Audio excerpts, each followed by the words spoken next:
to come forward and lead us in the pledge and a moment of silence.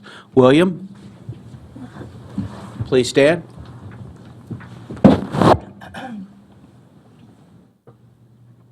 I pledge allegiance to the flag of the United States of America and to the republic for which it stands, one nation, under God, indivisible, with liberty and justice for all.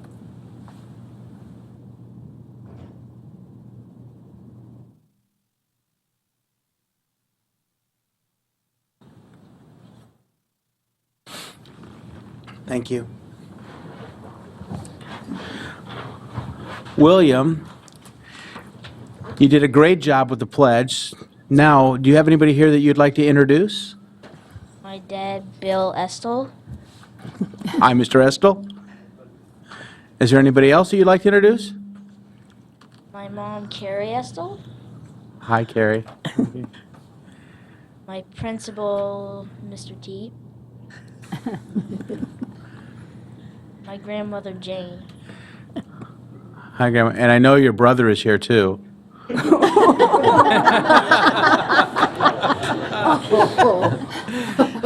My brother, Winstead. Thank you. Thank you.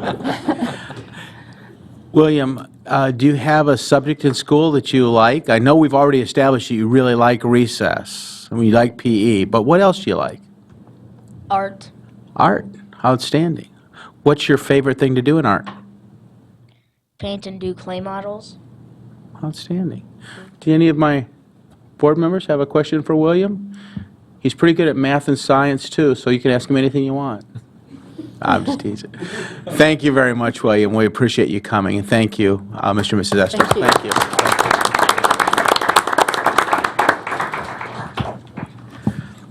Are there any students or guests that we would like to introduce, board members?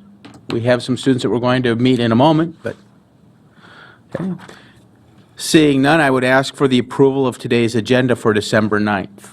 Dr. Wilcox, I'd like to move for approval of the draft agenda as proposed by the Agenda Committee.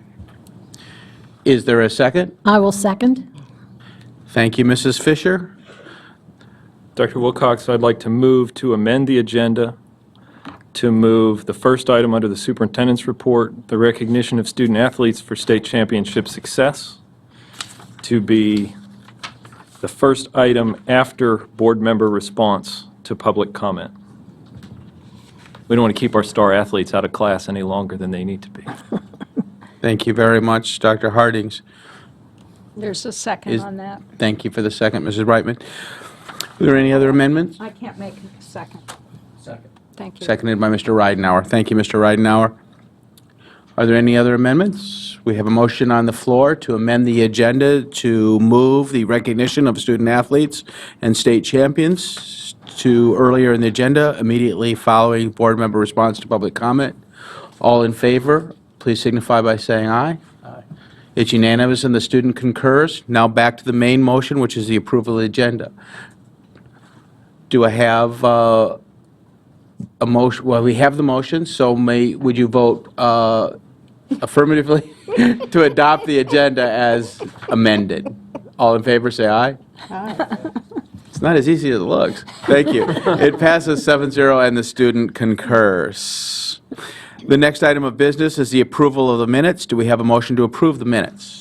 Yes, Dr. Wilcox, I move for board approval of the minutes of the closed session for Tuesday, November 18th, 2014, and for the minutes of the business meeting for Tuesday, November 18th as well. Thank you. Do we have a second? Second. Seconded by Mr. Ridenhour. All those approving the approval of the minutes as stated, please signify by saying aye. Aye. Aye. Those opposed? Are there any abstentions?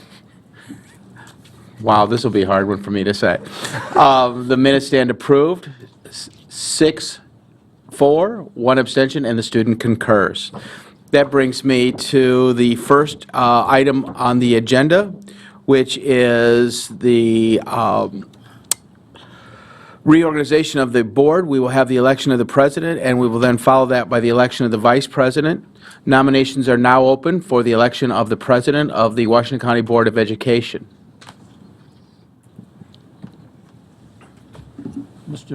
Dr. Wilcox, I'd like to move, put into nomination Mrs. Brightman for president of the board.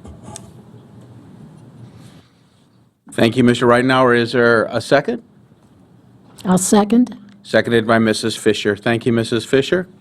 Are there any other nominations? Mrs. Harshman? I'd like to nominate Melissa Williams for president. Thank you, Mrs. Fisher. Is there a second? No, that's not Mrs. Second. Seconded by Mr. Guestford.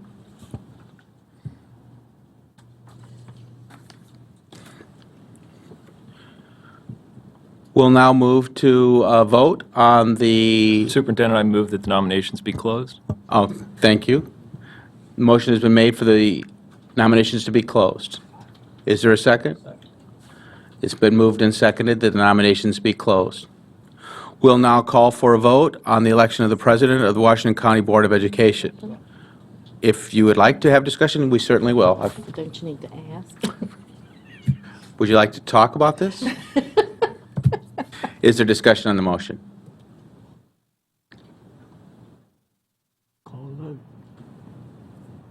Hearing there's no discussion, we'll move immediately to the vote. And we'll take the vote in the order of the nominations. Those who would support the election of President Brightman, please signify by saying aye and raising your right hand. Aye. Aye. For four. Those who are voting for Mrs. Williams, please signify by saying aye and raising your right hand. Aye. The vote is 4-3. The president for the Washington County Board of Education is Mrs. Brightman. Congratulations, Mrs. Brightman. Thank you. Nominations are now open for the election of the vice president for the Washington County Board of Education. Is there a nomination? I'd like to nominate Melissa Williams as the vice president. Mr. Guestford has nominated Melissa Williams as the vice president. Are there other nominations? Dr. Wilcox, I'd like to nominate Dr. Hardings for vice president. Thank you. Is there discussion? Mrs. Harshman? I would like to see someone new be put in a position of leadership on the board. I would also like the person to be an educator. We have had two business people for the past 2 years, and would have two business people again. I think it's very important for an educator to serve in a leadership position. And I also think that it would unify the board. Thank you, Mrs. Harshman. Any other comments? Dr. Wilcox, to speak to Dr. Harding's nomination, I would like to suggest that the consistency of a leadership team is of extreme importance right now. We have a governor-elect in Annapolis where we have some concerns with how funding may be changing for education. I think it's important to have an individual who has a track record of working in Annapolis for funding, on funding issues as well as the local funding concerns, someone who has a proven relationship with the delegation, as well as the players downstate. Also has a proven record, skill set here on several initiatives that are yet unfinished and need to be completed, and I think that continuity of leadership is of paramount importance going forward. So with that in mind, I've asked Dr. Hardings to serve with me on the leadership team. Thank you, Mrs. Brightman. Is there any other discussion? I Yes, think Mr. that, Guestford. thank you. I think that we also have to remember that leadership has to look beyond past leadership and has to grow within. And a board that may have some fractions in the community needs to start extending their handout to other board members. And I think that's something that we haven't done in the past, and I'd like to see that done in the future. And so the reason for my making a motion or nominating Mrs. Williams is to also to say, let's look beyond and let's try to grow within, try to mend some fences that may have been broken over the last few months and maybe the last couple of years. Thank you, Mr. Gaspard. You're welcome. Are there any other comments? Yes. Mr. Ridenour? Dr. Wilcox. A couple of things, please, if you bear with me. I think of primary importance for this position is the president having someone that they're comfortable with and feel can enhance their job as president of the board. I am constantly amazed, and this is, I guess, the comments have been made for the 10 years that I've been on the board. I hear from individuals talking about a fractured board, a divided board, and yet I look at the votes that we've had in the 10 years that I've been sitting up here, and 90+% of the votes are unanimous. 95+% are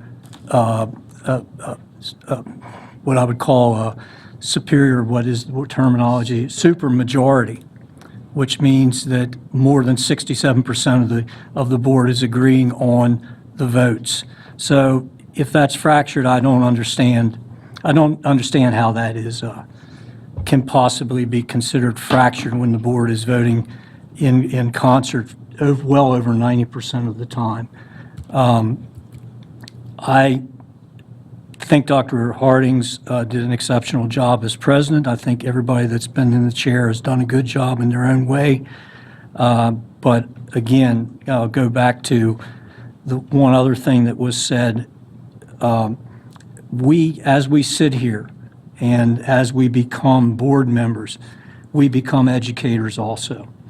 Doesn't necessarily mean you have to be in a classroom to be an educator. And I think Dr. Hardings is an educator in every sense of the word. So I'm very comfortable with him in that position, and I support his candidacy tremendously.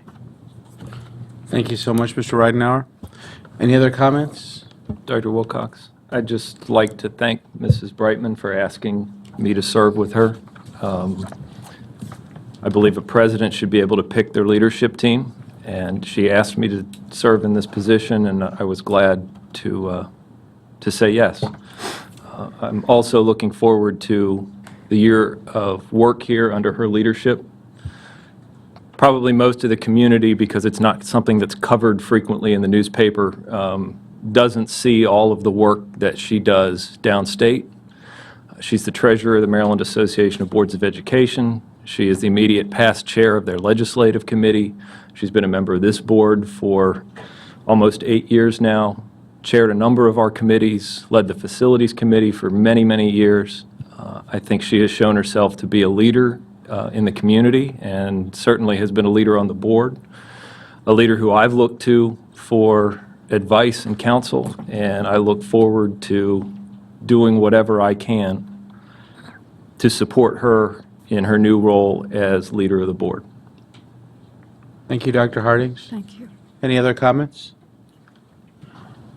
Given the nominations are closed, we'll now call for the vote for the Vice President of the Washington County Board of Education. We'll take these in the order of nominations. Those who would like to see Mrs. Williams serve as the Vice President of the Board of Education, please signify by saying aye and raising your right hand. Aye. Aye. There are 3 votes cast for Mrs. Williams. Those who would like to see Dr. Harding serve in the role of Vice President of the Washington County Board of Education, please signify by saying aye and raising your right hand. Aye. Aye. There are 4 votes for Dr. Hardings. Dr. Hardings, congratulations on your service as the newly elected Vice President for the Board of Education. With that, it's my great pleasure to turn this meeting over to its newly elected President and Vice President. Please, let me turn this Thank you, over. Dr. Wilcox. It's always interesting to run these meetings during a reorganization, isn't it? Yes.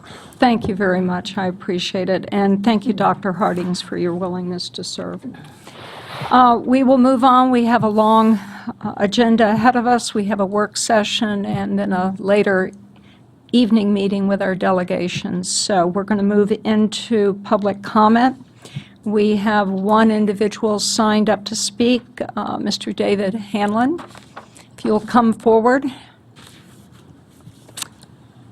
And you've been before us before. Welcome. You are representing an organization, so you have 5 minutes. Thank you, Dr. Brightman. Who's got the card this time? That was We're not okay. going to do the No. card. We're just going to sort of keep an eye on the clock, and we won't interrupt you, but if you can stay within 5 minutes, that would be Absolutely. great. Thank you, Doctor. Thank you. Thank you, President Brightman, Superintendent Wilcox, members of the Washington County Board of Education. I want to congratulate Mr. Gesford, Thank you. Mrs. Fisher, Mrs. Harshman, your recent reelection. We hope you'll do our community proud. I have the pleasure of serving as chairman of the Rotary Literacy Task Force, which is sponsored by the Rotary Club of Hagerstown. We've spoken to you a couple times in the past. This task force is now in its 4th year, and the purpose is to highlight an issue that is important, that is important to the social and economic fabric of our community, and that is the ability of children reporting to kindergarten ready to learn, and to reduce the number of children who experience summer learning loss. The reasons for Rotary's concerns are really too numerous to enumerate in the time allotted. But over these last 4 years, we've learned that it's a lot more than just literacy. It's a lot more than reading. It's about language, about soft skill development. It's about children developing self-discipline so that when they get to kindergarten, they can perform. A couple of years ago, you initiated, along with staff, summer learning camps, what is now known as the primary academic accelerating camps. And your support, this is support, also support, in addition to that, is your support for pre-K, and that speaks volume for this body's support for our cause. We share that in common, and we want to thank you for that support. Today, you'll hear a report from Mr. Semler on those primary academic accelerating camps. Like you, we eagerly await the results and the conclusions, and we praise your commitment to this cause that we share. I'm also here to extend an invitation to you. On February 11th, in conjunction with the Chamber of Commerce, we will be hosting an event. We anticipate to have a prominent speaker from the U.S. Chamber of Commerce coming up from Washington to talk on this topic. That's February 11th, Eggs and Issues. And on May 15th, at Hagerstown Community College, we'll be holding our 4th Literacy Summit, our Early Childhood Literacy Summit. We hope that you will join us. Thank you. Thank you. Just a moment, Mr. Hanlon. Yes, ma'am.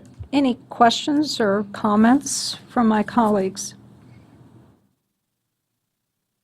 I'll just, again, as I think I did last year when you were here, thank you for the work. You're a volunteer doing this work. It's a reminder that if we're going to build communities, as our vision says we are going to build communities that inspire kids, it takes not just the people who work in school buildings, it takes business leaders, it takes churches, it takes all different facets of our community. And I want to thank you for the movement that you've started and for continuing to keep it alive. There's a lot of people who take initiative and things sort of disappear over a few years, but you've shown a real commitment to this, and I think it's a service to our students and to our community. So Thank you, Dr. They're just driving down here this afternoon. I was listening to National Public Radio, and there was an interview with an individual talking about it takes a community to raise children, how we've evolved to where it's just expecting a single parent to raise a child or two to raise a child. It takes a community to raise a child. We need to keep that in mind. Thank you. And one other thing, the 2 events you mentioned, can you be sure that we have those listed so we can be sure someone from the board is there? I'll be happy to do Okay? that. Thank you. Thank you very much. Thank you, David. Mrs. Brightman, Policy BG gives the board the authority to suspend all or part of our policies. We have a policy KD, which specifies that nobody may speak at public comment unless they've signed up before the meeting. So, in accordance with policy BG, I would like to move that we suspend policy KD from now, or the portion of policy KD that restricts whether people can speak at public comment without having signed up. I'd like to suspend that particular provision until the next board reorganization. I have a motion by Dr. Hardings. Is there a second? Second. All right. Any discussion or clarification? Yeah, I'll just quickly clarify. it. I think What we want is to provide opportunities for people to speak, and just because somebody may not have gotten to the meeting before they pulled the form away, I don't think that we should restrict their ability to speak if they would like to offer comment. The policy BG requires that if we're going to suspend a policy, we have to suspend it temporarily. It doesn't give an exact time frame, but I thought if we could do it while this board exists under its current organization, it would give you as chair the flexibility to recognize people who may come in after the start of a meeting. So that's the motivation for the motion. Any other, yes, Ms. Fisher? Perhaps the policy committee should see about changing that policy. And that's certainly something that can be considered. Right now, we have a motion. Does everyone understand the motion? Okay, we have a motion before us from Dr. Hardings. I'll ask for those who support the motion as stated. Please raise your hand.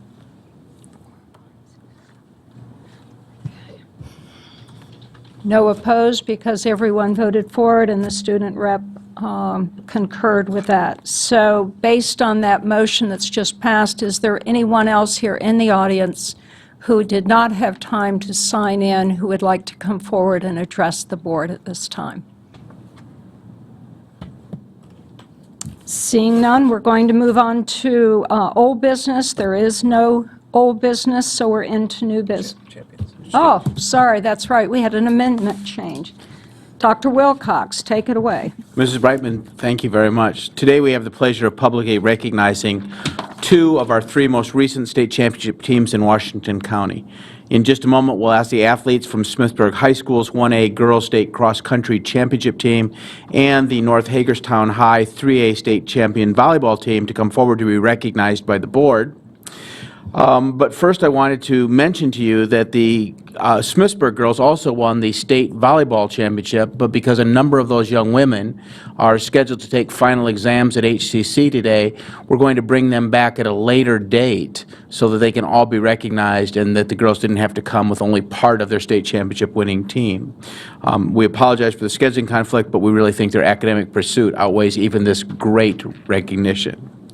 Our congratulations goes out to both teams who competed this past fall, and especially you girls that are being recognized today.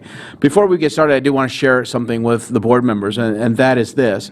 Would the Smithsburg High School girls cross-country team just stand up right where you are, please? These girls have a combined GPA of 3.91. Let's recognize them for their leadership. Thank you, girls. You may sit down. And quite honestly, our North High girls are right there with them. In fact, you'd be hard-pressed to tell the difference in their classroom. Girls, would you please stand up from North High? Because they have a combined team GPA of 3.72. Congratulations, young women. Thank you very much. Thank you.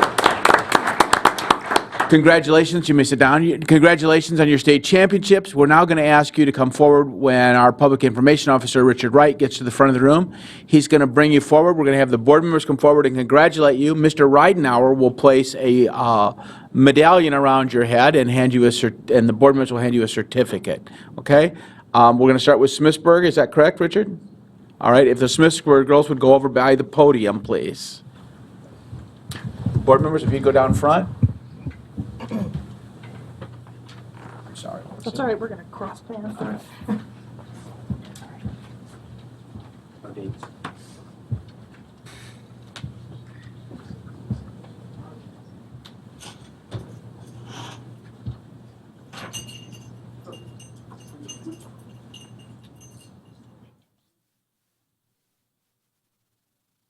Okay. Madeline Gilliam. Congratulations, Matt. Haley Hartney. Well done. Well done. Michaela Jerwick. Erica Lindsay.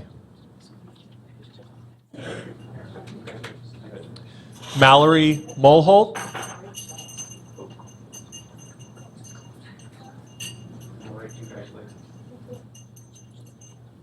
Corey Tabor.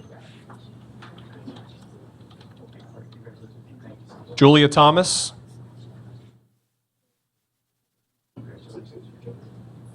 Kirsten Tilden.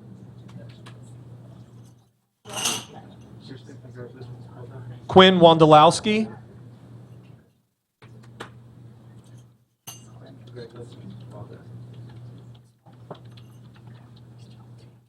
Kate White. Coach Kate White, sorry. Coach TJ Hood.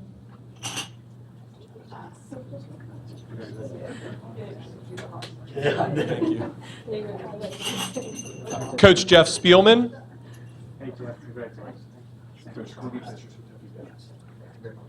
Coach Shriver.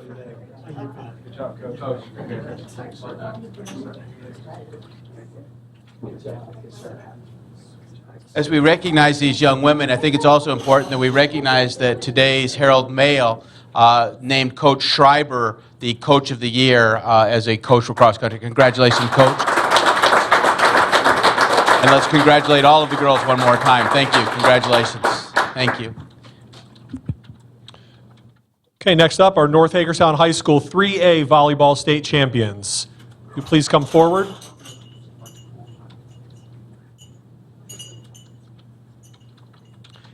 Emily Folk. Brittany Job. Lauren Jones. Nicole Murray. Jay LaBelle. Tana McKenzie. Alexis McCarthy.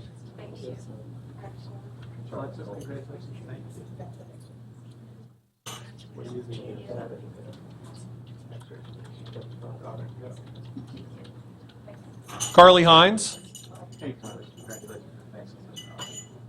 Kalia Frost. Zoe Schreiber.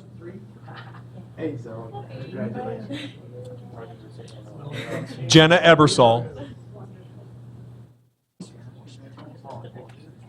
Team manager Rachel Davis.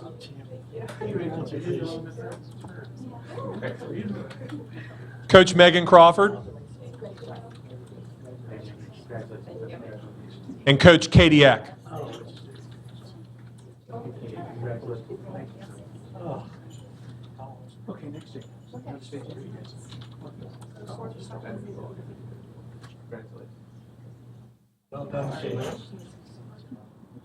As the coaches make their way through the line, I'll just note that this is the third championship in the last 4 years for the North Hagerstown girls volleyball team. Another round of applause, please.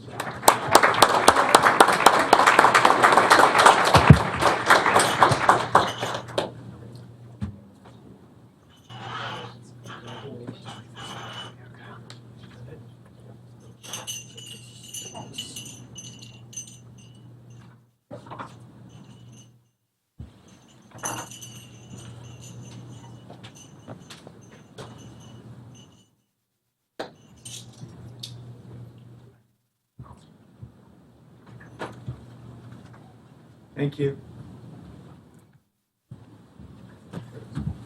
I thought you tried to.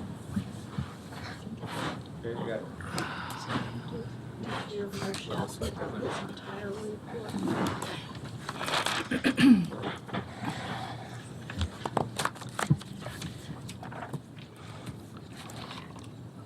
We'll wait for the room to clear.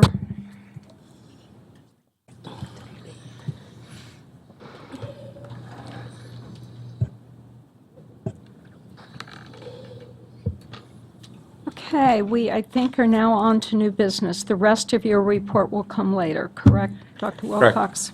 Okay. We have 5 action items in front of us, and we'll start with Rick Akers is going to come forward and do the 2 gift considerations.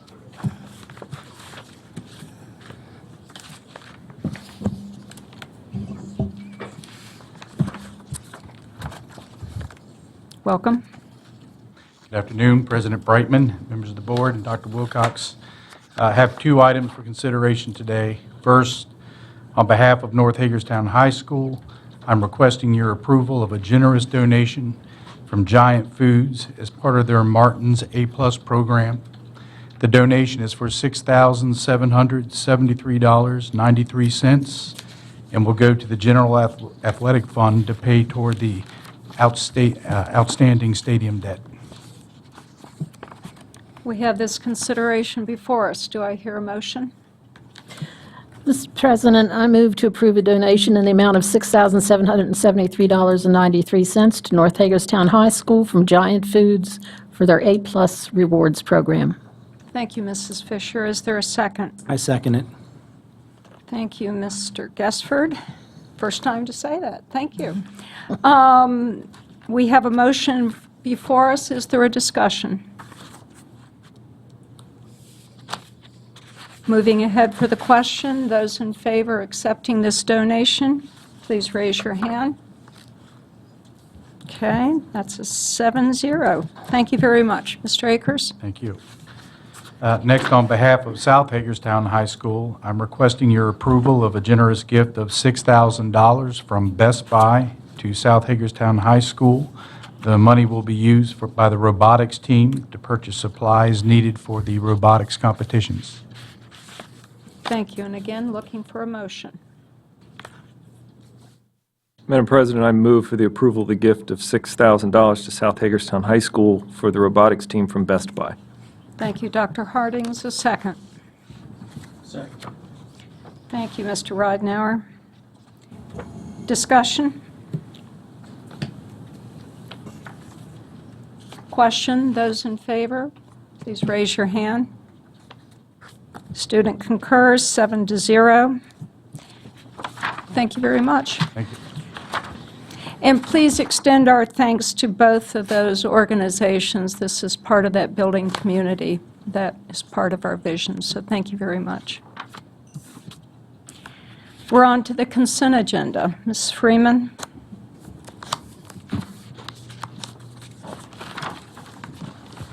Good afternoon. 6 procurement action items are on the consent agenda this afternoon for the board's consideration. The first is the approval of a requisition to Zonar Systems. This order will extend our subscription service for equipment and software, allowing for global positioning of our school buses. We do use this software on a daily basis to track and communicate the physical location and other pertinent data related to our buses to the Transportation Department. The requisition provides service through July of 2015. The second item on the board's agenda this afternoon is a recommendation to enter into a contract for a purchase of gasoline and diesel fuel. This bid was issued by Washington County government. It's a cooperative bid. It includes the county's requirements, the school system's requirements, the City of Hagerstown, and Hagerstown Community College. A great example of cooperative local purchasing. We have each of us has received the benefit of aggregating our fuel requirements. Orders under these contracts would be placed immediately upon board authorization, and the contracts would provide us the ability to purchase through November of 2015. The third item on the agenda is a proposal for print managed services. By way of background, last year at this time, the board authorized a lease for 11 copiers for the central office here. That lease has been working well for us. Since that time, we contacted Centric Business Systems, our vendor for under that lease, and requested a proposal that would allow for the consolidation of our printers and our print devices under a single lease agreement. Centric Business is proposing to replace 172 of our existing printers and multifunction devices, all owned by WCPS, with a new 63-month lease for 99 new printers and devices. This lease would include all toner, developer, drums, parts, installation, and maintenance and support services. It would also provide the maintenance support on those identified multifunctioning devices that the board authorized last year under that other lease.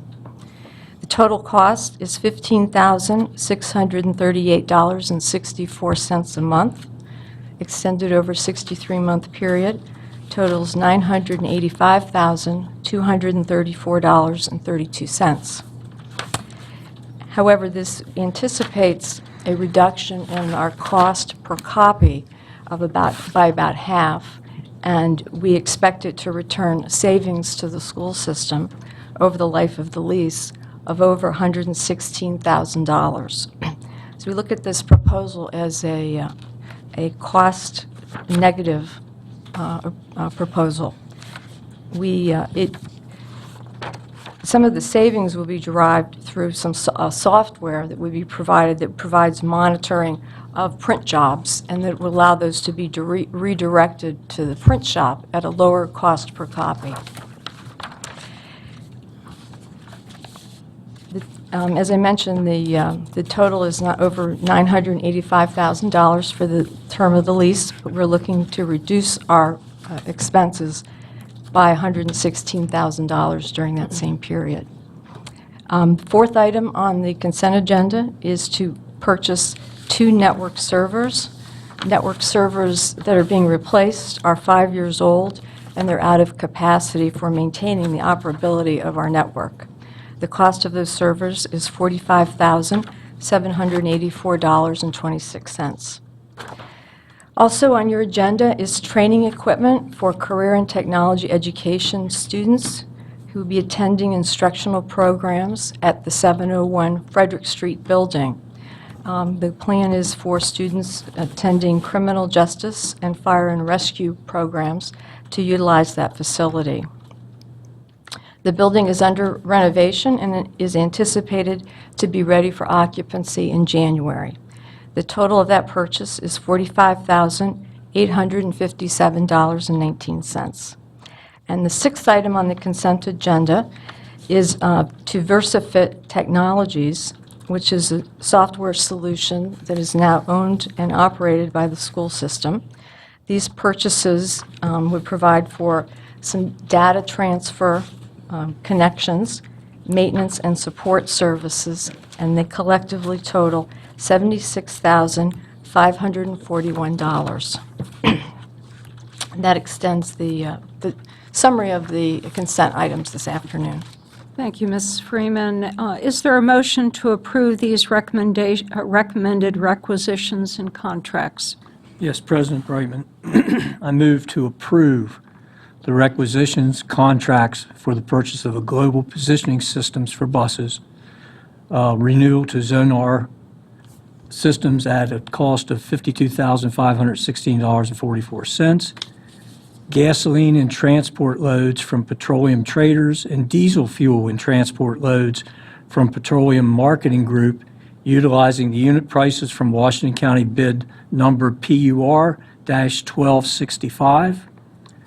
Print management services and lease to Centric Business at a cost of $985,234.32. Network servers to Dell Computer Corporation at a cost of $45,784.26. Training equipment for career and technology education to Gopher Sport at $45,857.19. And finally, maintenance and support services to EduVantage, to VersaFit, for EduVantage, to VersaFit Technologies at a cost of $76,541. Thank you, Mr. Ridenour. Is there a second? Second. Thank you, Dr. Hardings. Discussion. Questions for Mrs. Freeman? I have a few. Mr. Gessford?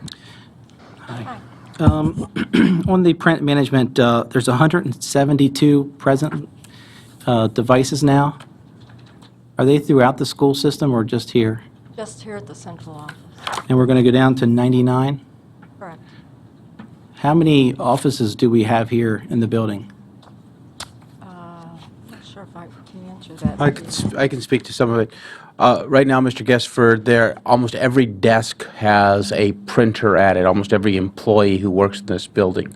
One of the things that we're seeing is our print costs are skyrocketing. We're spending almost $18,000 a month on printer, copy, toner, related parts.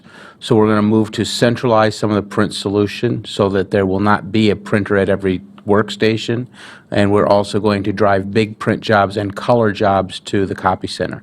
That's where the savings will come from. So not every person will have a printer at their desk going forward. We have met with all of the employees in the group who were interested in meeting. We have 3 different meetings, 1 for each floor, to explain the transition. Is there any movement for maybe less than 99? I think over time we'll try to drive cost out of the equation that way, absolutely. Because it seems like an awful lot of devices, even at 99 for a building of this size. I mean, I would tend to agree with you, but there are a lot of functions in this building that have to have quick access to copies, whether it be taking a quick look at a transcript, taking a quick look at another document that's been generated. But I think over time you will see a reduction in the overall number of units here. More questions, Mr. Guestford? not for that, no. Anyone else? Discussion on the consent, Ms. Fisher? This isn't exactly related to the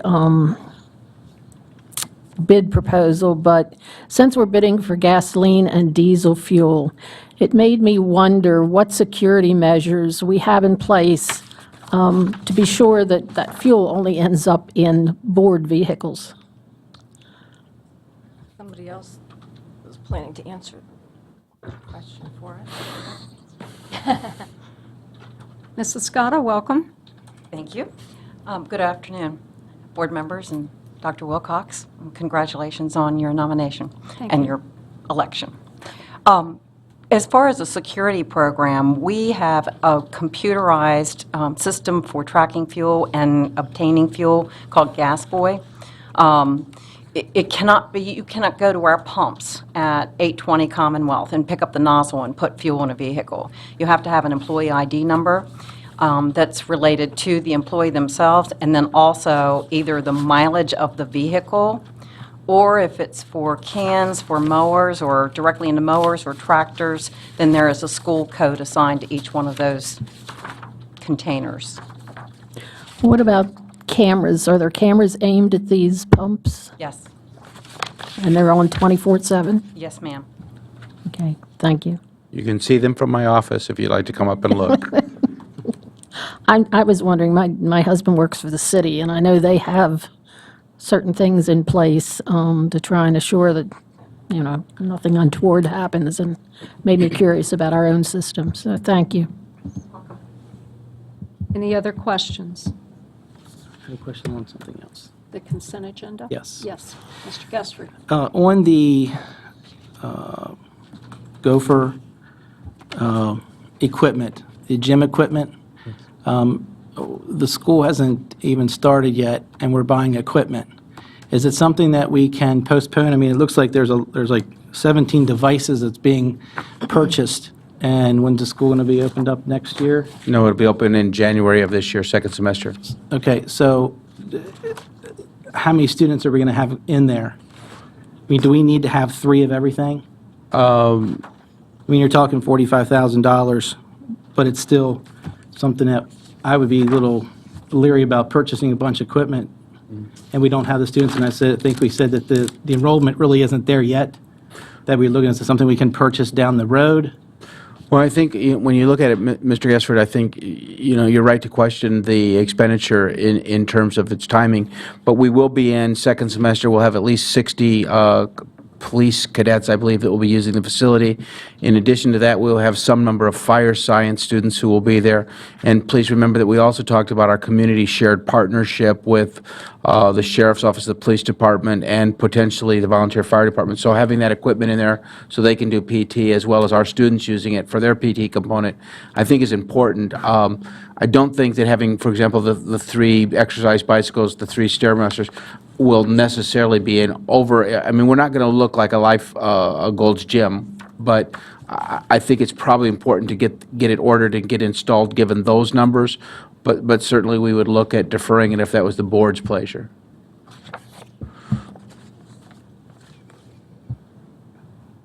Additional Did look questions? for an eye for economizing, I will say, when we developed the list of instructional equipment for the space and the number of students to try to make sure that what we bought would be used most of the time the space is occupied. Would any of those other agencies be willing to put something towards that?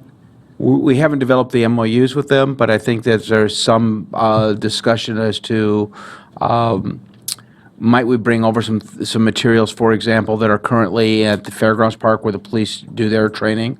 Might we share some of that stuff? But right now, we thought that this was an appropriate amount. We didn't make these decisions in isolation. We talked to both the instructors for both programs, and we talked to George Phillips, who's our director of CTE programming, and he based his decisions not only on his professional experience, but on other like programs in the state. So I think it is the right number of pieces of equipment. The real challenge for us is making sure that our kids do, in fact, use it in their curriculum. That's probably the larger question. But I think it's easily done given the nature of these two programs. How many students are we going to be having at that facility? We hope to have approximately 100 kids there every other day, but right now I believe we'll probably open up with anywhere from 60 to 70 young people. 60 to 70? That's what we're hoping for, because there are two police programs at the Technical Center right now with about 30 kids in each of the programs. More discussion on the consent agenda. The question is on Mr. Ridenour's motion. All those in favor? Okay, looks like a 7-0 with the student member concurring. All right, on to, thank you, Mrs. Freeman. Thank you, Mrs. Appreciate it. Freeman. Thank you, Director Scotto. Our next item is the appointment of the Impact Aid representative for FY 2014-15. Mr. Trotta, our Chief Legal Counsel, will lead the discussion. Thank you. Good afternoon.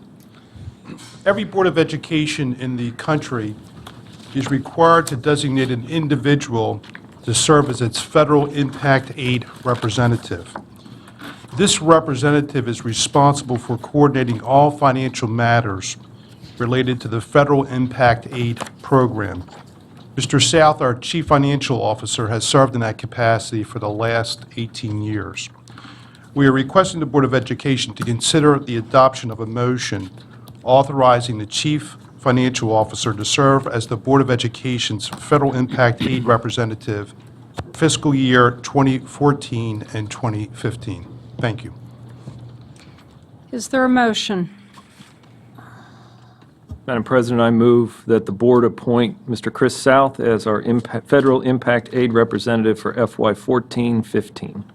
Thank you, Dr. Hardings. A second? I will second. Thank you, Ms. Fisher. Discussion?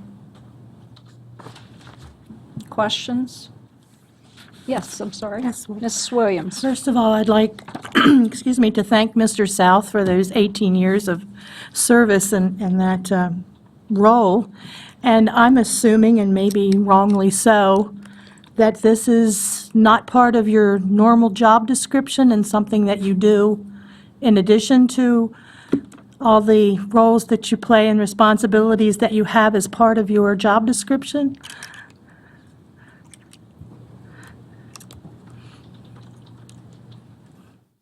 Welcome, Mr. South. Good afternoon. This would be part of my normal job description. However, it is required by the U.S. Department of Education that each board name the representative from their specific district who's going to be the representative to the Impact Aid program. I see, okay. Just wanted to make sure that we weren't asking you to do additional work and not recognizing you for doing so. So thank you for clarifying that. Any other questions? Mr. South, it might help, or Mr. Trotta, to explain that impact aid has to do with military facilities within the county as well as Indian reservations. So what amount are we talking here as far as coming in? We normally, over the past 4 or 5 years, have received in the neighborhood of $30,000 to $50,000 per year. Prior to the loss of the Fort Ritchie up in Cascade, we had a tremendous federal presence in the county, and that number was somewhere in the neighborhood of $350,000 a year. Since that time, obviously, it has declined significantly.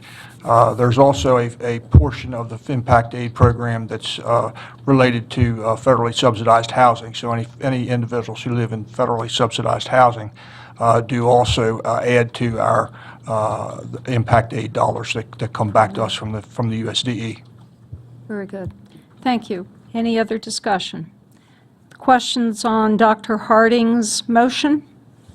Those in favor? 7-0, student concurring. Thank you. Thank you. Congratulations, Mr. South. All right, we're down to our final action item today under new business, the consideration, the adoption of the local initiative, Innovative Initiatives for 2015 Maryland Legislative Session. This discussion will be led by Dr. Hardings and Dr. Wilcox. And just to give a little background, we will be meeting with our delegation later today at between 5 and 5:30 for a discussion with them on these initiatives, plus our legislative platform that we already discussed during our work session and voted on collectively. And these are some additional items that the delegation requested that Dr. Wilcox and the board look at some possibly innovative pilot type of initiatives going forward for this session. We know it's going to be a very creative, a changing landscape in Annapolis, so they were hopeful that we may have some ask going forward. So to help us reach consensus as a board before we go into that discussion, Dr. Hardings and Dr. Wilcox will give us some information and lead that discussion. Gentlemen? Well, as Mrs. Brightman said, in preparation for our meeting with the delegation this afternoon, Delegate Serafini, as chair of the delegation, asked specifically if the board would consider, and this was just about a week and a half ago, asked if the board would consider some innovative things that we think could help continue to make us leaders in the state in education. I think he's recognized some other things that we've done, use of alternative financing, our work on the virtual high school, some other things that we've done, the middle college, for example, since we have HCC in the House. He asked if there were some other things that it might take legislation to do that might allow us to continue to be innovative, that the delegation could take to Annapolis and try to get laws passed to help us do the kinds of things that we think would make us the kind of system that we want to be. So this is by no means an exhaustive list, but I think one of the first things we thought of coming out of a previous work session we had is sort of an innovative pre-K program. I know the grounds are shifting somewhat in Annapolis on pre-K because of the outcome of the election. One of the candidates, Lieutenant Governor Brown, talked about universal pre-K for the state. Mr. Hogan hasn't been as outspoken regarding pre-K, so it's a little hard to know exactly where the state's headed on that issue. But we know, as Mr. Hanlon mentioned earlier, that we have some challenges here in ensuring that our kids are ready for kindergarten when they show up the first day of school. And some sort of innovative, creative pre-K program might be one way for us to try to address that. We also have the benefit of Dr. Wilcox and I think Dr. Domain, who worked on a innovative pre-K program when they worked together in Louisiana. That's great. So perhaps we could use that as a model. I'll turn it over to Dr. Wilcox to say a few more things about the idea itself. So when we began to look at pre-K education, one of the things we realized is that we could create a program that wasn't just about the traditional time in school, but perhaps wrapped services around the young people and met all of their needs, both on a social emotional level as well as other levels as well, academically, behavior readiness, things like that. What we're proposing is just a broadened vision around pre-K then, to perhaps have a program that's 10 hours in duration that would allow working families to bring their children, perhaps to have a breakfast or lunch with us, to have some structured play time, but also to have some academic time, and again, allow those same parents the opportunity then to come pick their children up and perhaps interact with their children in the pre-K environment so they learn some of the good skills that good parents who care about literacy, parents who care about numeracy in their kids can spend time helping to develop. So that's really the thought. It's a bigger program than just the traditional program where young people go for a short period of time and are then picked up by their parents. So that takes us through the pre-K process. So is there a specific legislation that's required for this that we need to ask the delegation for? I think what we want to ask the delegation is to help us in not only the development, but perhaps in crafting some local legislation that would bring funding to us to actually create this program. As Dr. Harding said earlier, we really had great hopes for the expanded to pre-K, given some of the conversations that were going on at the state. That conversation now is kind of quieted, but we still don't think that our needs have changed, so we would hope that sitting down with our delegation, we could convince them of the need to create these larger partnerships and bring them to fruition here in Washington County as a model or as a pilot that other states, other school districts might ascribe to. So the ask is, help us develop it, carry it forward, see if we can't get a pilot program in place. So I will go ahead and make a motion that we adopt the innovative universal pre-K program for Washington County Public Schools as one of our legislative initiatives that we take to the delegation to discuss their participation and assistance in developing that program. Thank you, Dr. Hardings. Is there a second? Second. Thank you, Mr. Guest, for discussion on this. Ms. Fisher? Are we talking about exactly what is written in here, or are we talking about a program for 4-year-olds that might change from what's? A program, Mrs. Fisher. This is meant to be a discussion started with our delegation, not the description of a plan. That's what I thought, but I wanted to be sure. Thank you. Further discussion? Yes. I just Ms. want to Williams. thank Mrs. Fisher for asking that question, because that was my concern. I wondered if we were voting on the initiative only or exactly as it appears in this document. So I think Dr. Thank you for Hardings, I clarifying. captured some of his motion. It was Universal Pre-K Legislative Initiative. So I think this is still open to discussion as it would move forward. It's more of an idea at an idea level. And I think when we had our earlier work session and voted on our platform, pre-K pilot was part of that. This is more of just fleshing that out, what that might look like, and give us some way of discussing this with our delegation later today. So, are we ready for the question? Everyone understand the motion? All those in favor? Oh, 7-0 with the student concurring. Okay. Either of the other items in your choice? Certainly. Next. I think I'll speak first to the alternative financing option for capital improvement projects. This goes a long ways towards overcoming a hurdle that we face when we look at projects, and that is a project financing. We know that local school districts don't have the authority to tax. We know that local school districts don't have the authority to actually borrow money or bond its currently available assets. But what we're saying here is we'd like to work with the delegation to see if we couldn't come up with a pilot program that would allow the district in some situations to secure private financing or issue bonds for short-term capital projects, never to exceed more than $10 million. We'd hope to keep this small and almost in a boutique nature, $10 million in the aggregate. The authority would be independent of any county or state statutory authority. What we're really saying is that when we see a project that we think needs doing, and this board votes in an open public session to move forward, that we wouldn't be hindered by the temporary shortfall of cash, that this board would have the ability to go out into the private or public market and create a fund pool to move the project forward. We think this is a long shot at best, given the current climate in Annapolis, but we do think it would be a good tool for a local school district to have.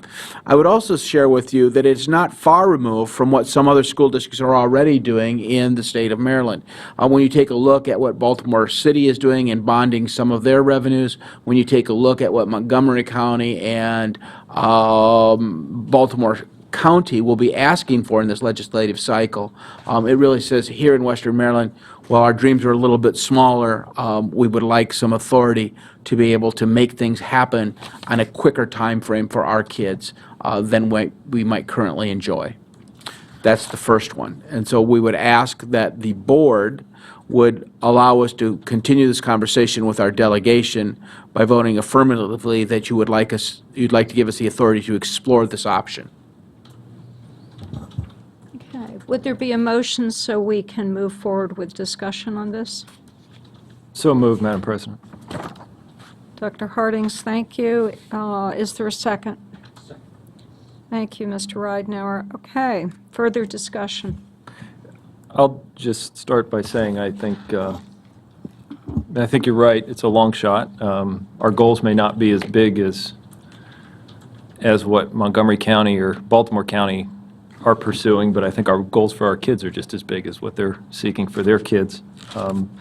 As I thought about this, I thought this building's a good example of where something like this might be able to be used. We were fortunate when we went into this project that we had a fund balance that we could look to see if we could complete a project like this building. Had we not had that, we would have had to go to the commissioners or to some other funding agency and say, will you give us or will you provide us with funds up front so that we can make this project happen, and then we will pay you back over some period of time. Because we had the fund balance, we could make that decision ourselves. So that's why I think it's worth exploring whether we might have another tool that we could access in a situation like that, or in a situation where we were able to use a building. I mean, the 701 Frederick Street's an example. That's a capital project. It's not in the millions of dollars, but it's a capital project, a project like that, where if we had another tool to be able to garner the resources we need to make an impact for kids, I think it's worth exploring whether we could get that tool. So while I certainly won't commit to any particular piece of legislation until I see how this would develop and what the delegation would want it to look like, what restrictions would have to go on it, I certainly at this point support us having the discussion, because at some point certainly we can say, that's not what we're looking for. Ms. Fisher. I believe this would be a good tool to have, but the devil is often in the details. And one detail, I realize, again, this is just a kind of an idea to float out there, but right now, the only time the Board of Ed is mentioned, the elected board, is with consummating this transaction. And I would certainly hope the board would be involved long before we get to the point of consummating the transaction. Okay. Other questions? I would like to just add another example that actually was part of the discussion last night up at Clear Spring High School. Again, a high school that is following our vision of creative and innovative programs of studies for our students. They're working toward having the premier agricultural environmental science center in the state. And they've already been approached by USDA to give them $750,000 to help move this forward. The catch is that it has to be matched by local funds. So if we don't have $750,000 to match, we lose that leverage, that ability to leverage that money from USDA. So again, that's an example that brings it, I think, close to all of us and to our vision of where we're going. And I think also up there were local folks who have offered to do excavation, to do civil engineering, permitting. That's in-kind value. So how does that become part of an entire package, financial package that we look at going forward? So I think this is a great opening conversation to have with our delegation. Certainly, the details are always part, and Mrs. Fisher, to your point, I can't imagine that we wouldn't be at the table during the entire conversation. So, any other discussion? Okay, the question is the alternative financing option for capital improvement projects as made by Dr. Hardings. All in favor? 7-0, student concur. So that would be moving forward to our discussion this evening. And finally, The final request by the administration to take to the delegation is a streamlined alternative certification in critical shortage areas. This does a number of things for the school system, but primarily what we're trying to do is allow the local school system to be able to grant certification through a locally established program independent of MSDE or a college or university partner.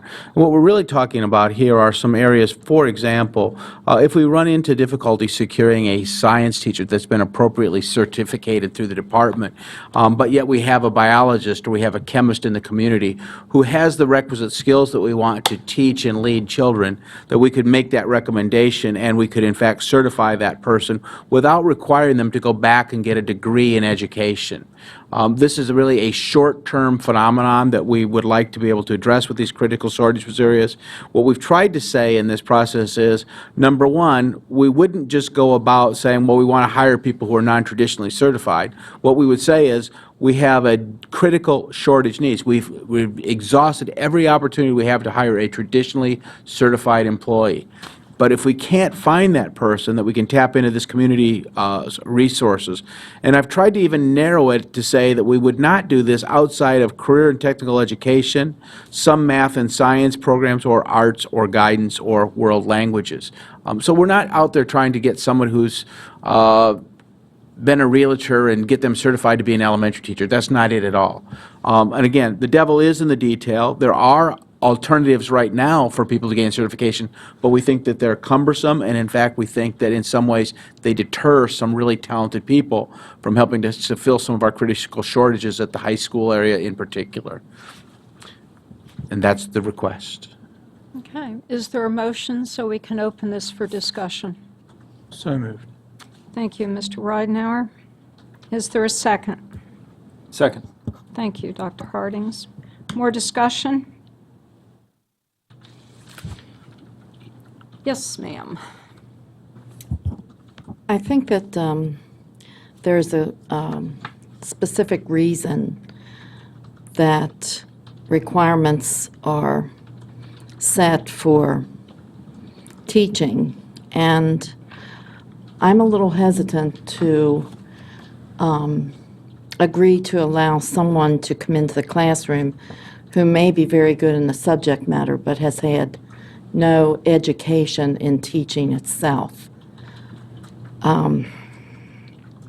I would not be opposed to having someone come in if he or she were willing to complete whatever needed to be done, which may be like supervision and grading on their teaching skills, just as you do in student teaching. But I think to just waive it completely is really not in the student's best interest. Ms. Fisher. Were you going to respond? Because I have a different question. No, go ahead. I'm just wondering why June the 1st was the date given in here. That seems awfully early to me. I could maybe see doing this if you wait till you get closer to the school year beginning, but on June 1st, we haven't been in the hiring mode that long to really know there's a shortage or that there isn't somebody out there qualified. I would prefer that date be like towards the end of July maybe, or at least middle July maybe. Yeah, I don't think, as with the other papers, this isn't what we intend to be operational. This was to get an idea down. What I wanted to show is there would be a mark in time that we would declare a critical shortage. But certainly, whether that's July 15th or June 1st or July 1st, I don't think that we're at that point right now where we would argue over which date made the most sense. And again, you know, I think we even would have to have some further discussion internally about how often we even have a shortage of, for example, art teachers or guidance counselors. So So more of a concept. it's still more conceptual. And again, I don't know that the delegation would really want to entertain this, but, you know, as we're talking about STEM education, which we will be in just a moment, as we're talking about some of the other career and technology areas. You know, an example that I can think of that recently was a little difficult for us to fill. Principal Jacoby at South High wanted to start a Homeland Security program because he thought it appealed to his community. He was able to go out and hire someone who had great background in Homeland Security, but they'd never had a day in a college of education. What they had to then agree to was to go through a traditional certification, and at some point it was a little bit distasteful to them.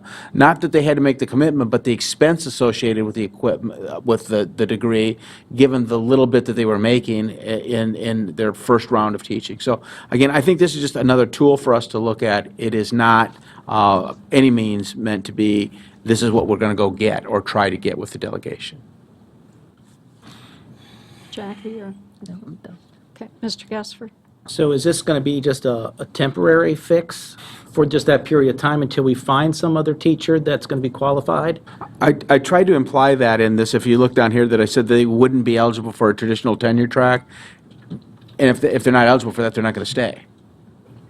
But if it's a critical time, could we extend, is it going to be possibly extended to that person for another year? Well, I would find somebody? I would think that it would be. Because the question, are you asking, would that same person be in the spot, or would you re-advertise it each year? I think, you know, from my perspective right now, you would re-advertise it. And if that same person was the incumbent, wanted it again, and they had a track record, they might be hired. But I think you would re-advertise it, because otherwise you wouldn't know that there wasn't somebody out in the community who had the appropriate certification to take the position. Okay. This is where I'm going to kind of defer things to the educators and from the business standpoint of it. If we allow that person to come in and teach that class, and then we are in critical condition the next year, is that going to be a problem with the other teachers saying, look, I went through all this training, this person did not go through the same type of education process that I've done? Are we going to have a problem with that? You know, I think that there might be some problem with some. I think you've heard some of the difference of opinion already at the table.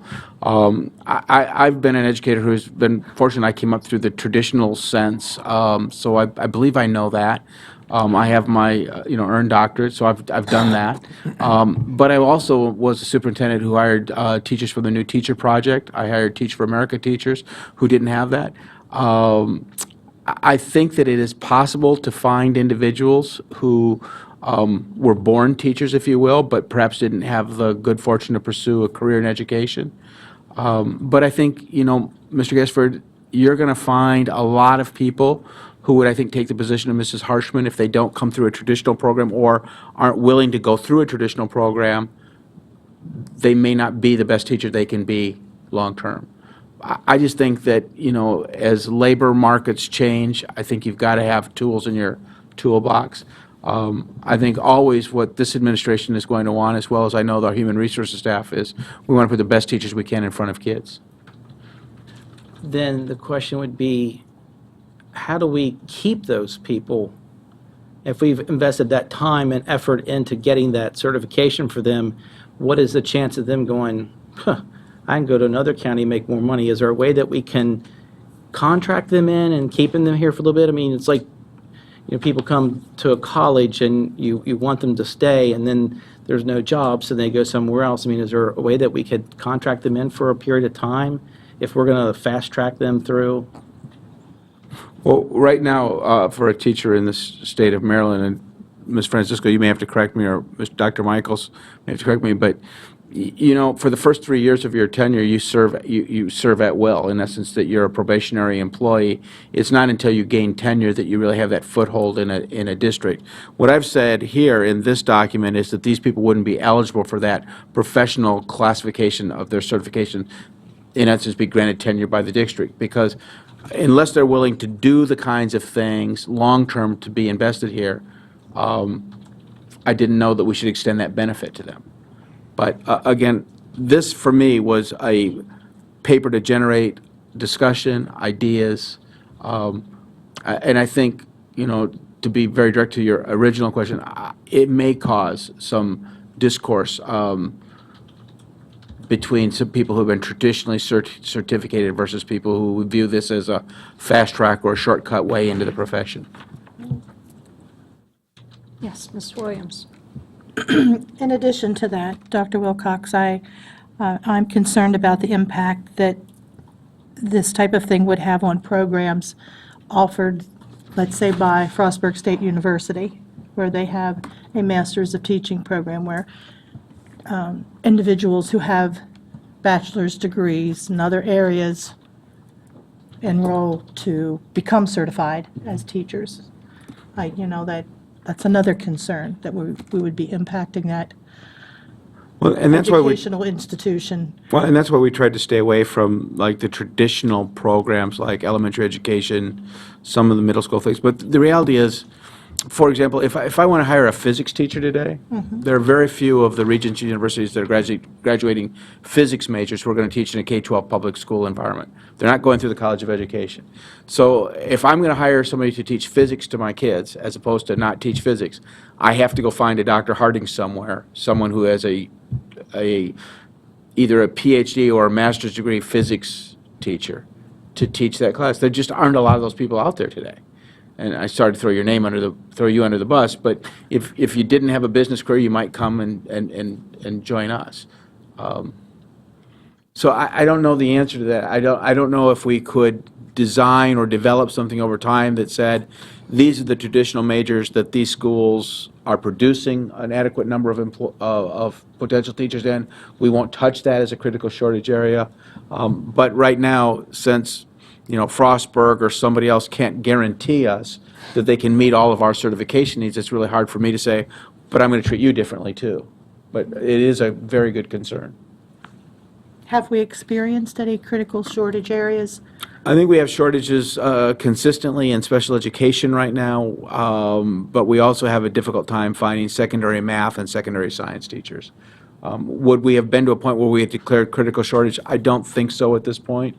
But have we always hired the best person for the kids? That, I think, is another issue for us to discover. I mean, sometimes the person that's very late in the pool who's traditionally certified, they're there for a reason. It's because other people chose not to hire them. Now, oftentimes that's not the case, but there are those cases where, you've gone through and people have gone through interview after interview after interview and nobody's seen fit to hire them. And when you look at their academic background, they don't have necessarily the academic credential that you would like them to have. So that might be a time when you'd want to step aside of the traditional process and hire somebody differently as well. I don't think we ever want to be a school district that hires somebody just because they can fog a mirror.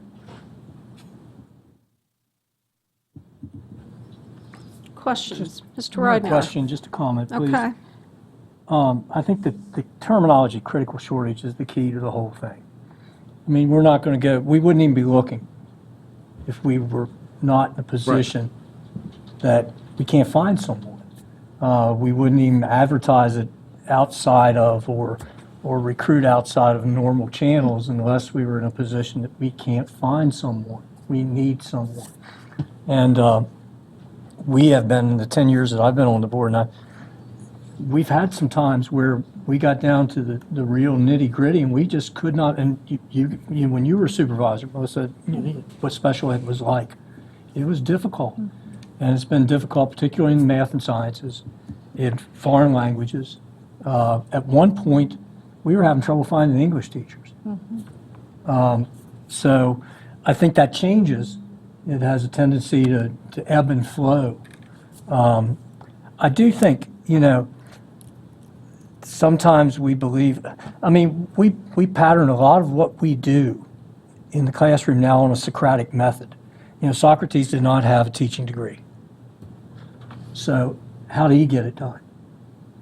I think a person that has a sense of an understanding of their subject matter, who has a sense and a connection and connect with kids, can learn to teach. And I think once they're in there for a little while, if they determine that this is something I might like, then we're not going to have a problem getting them to go on and do what the state determines is necessary for them to be certificated. And that takes some time and it takes some effort. And then we've got ourselves something that, perhaps we really want to keep. So I think, like I said, we're using all of these that we've gotten here, these three things that we've gotten here as kind of a starting point. I think we tweak them as we go along, but I don't think we should thumb our nose at this, because it's going to get harder and harder and harder and harder to get teachers. Teaching is an incredibly difficult profession.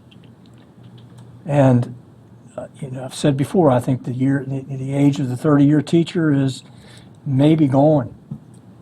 We're going to have a lot of turnover in the next 20 years, in my perspective, and that's just my opinion.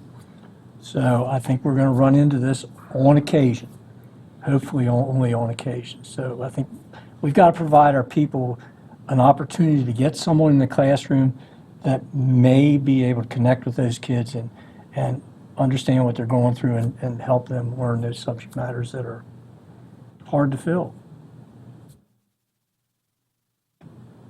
Well, part of my job is to try to keep the trains running on time, and we do have a 3 o'clock work session, so I'm going to call the question at this point.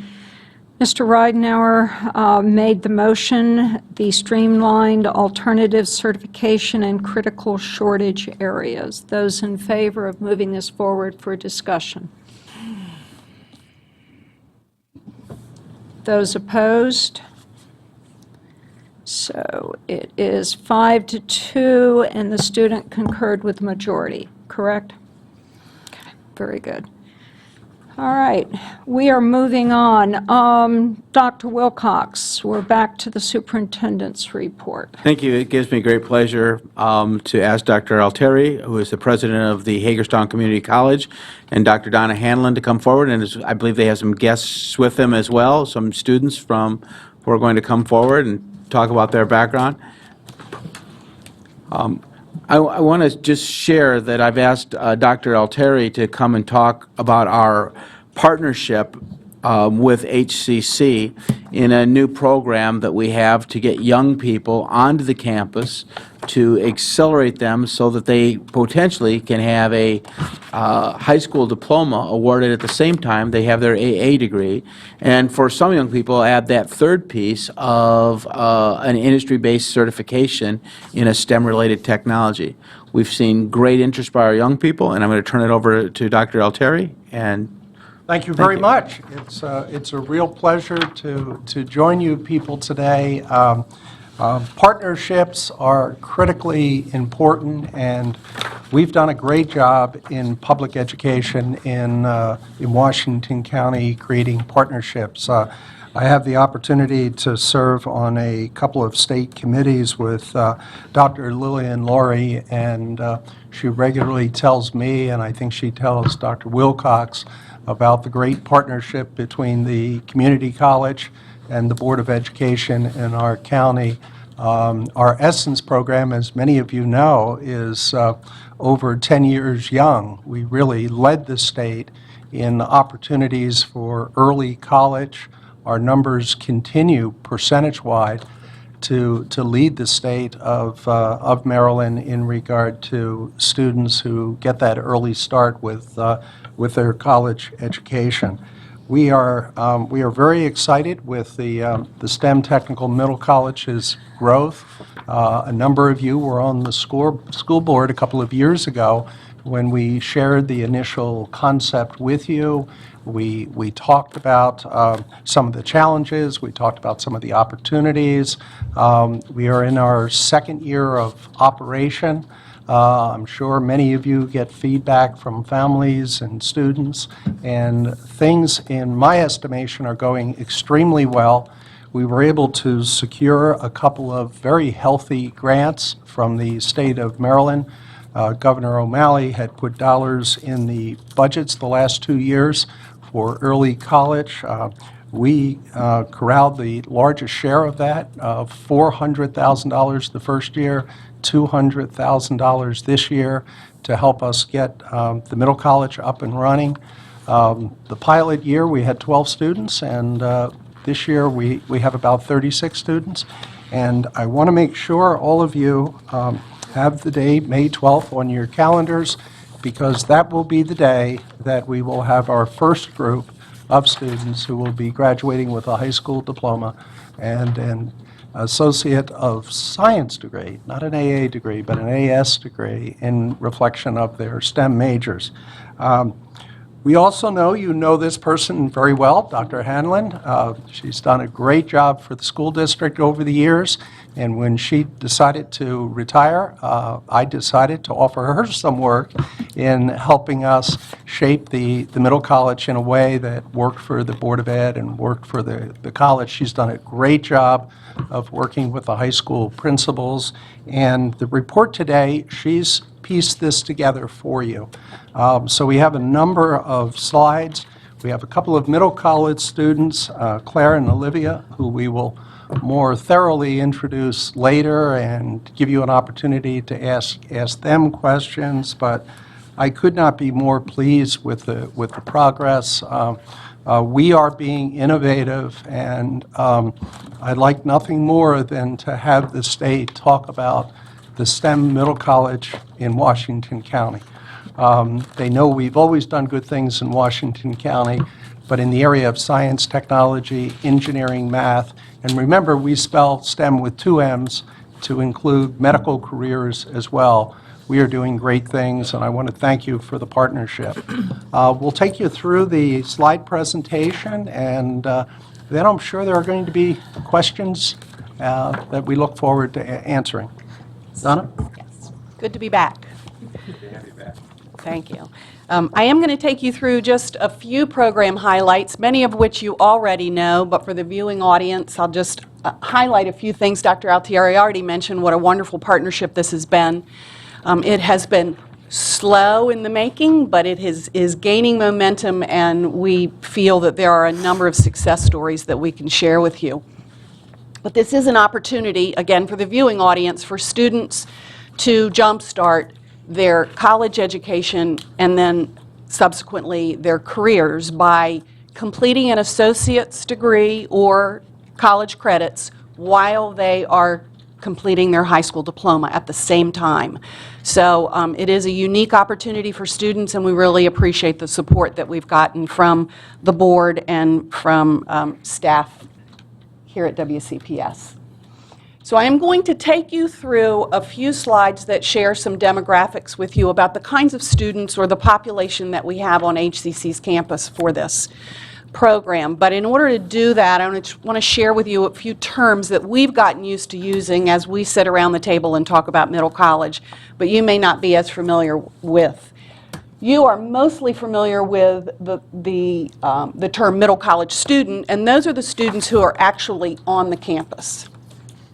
But prior to being on the campus, there are 2 tiers that students can move through. We visit 8th graders in middle school and talk to them about, when they're looking at the program studies for high school, that this is another option that they might want to consider. And if they express an interest at all, if they say, I'd like to have more information about that, then we consider them a prospect. If they move further into completing what we call a recruit intent form, and they want to become part of the program as a 9th and 10th grader in high school, they're still attending their home schools, but they're attending some activities on the college campus. They're making sure they meet with staff at their schools to make sure that they have the prerequisites ready to be able to then apply to the middle college. So we have 3 tiers: prospects, recruits, and middle college students. So when I go into these numbers, you'll have a little bit better idea what I'm talking about.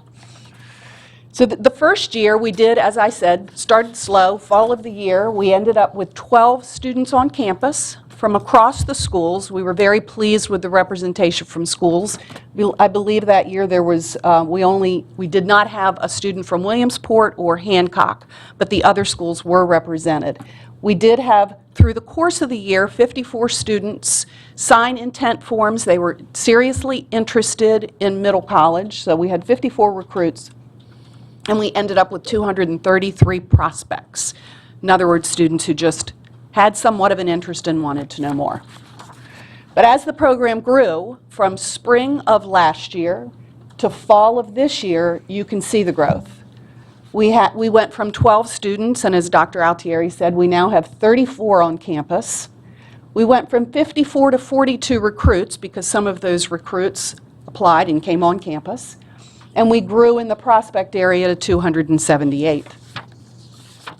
So here you see, and I apologize, I'm not going to stay on this slide because there are some words that are interrupted in the wrong places.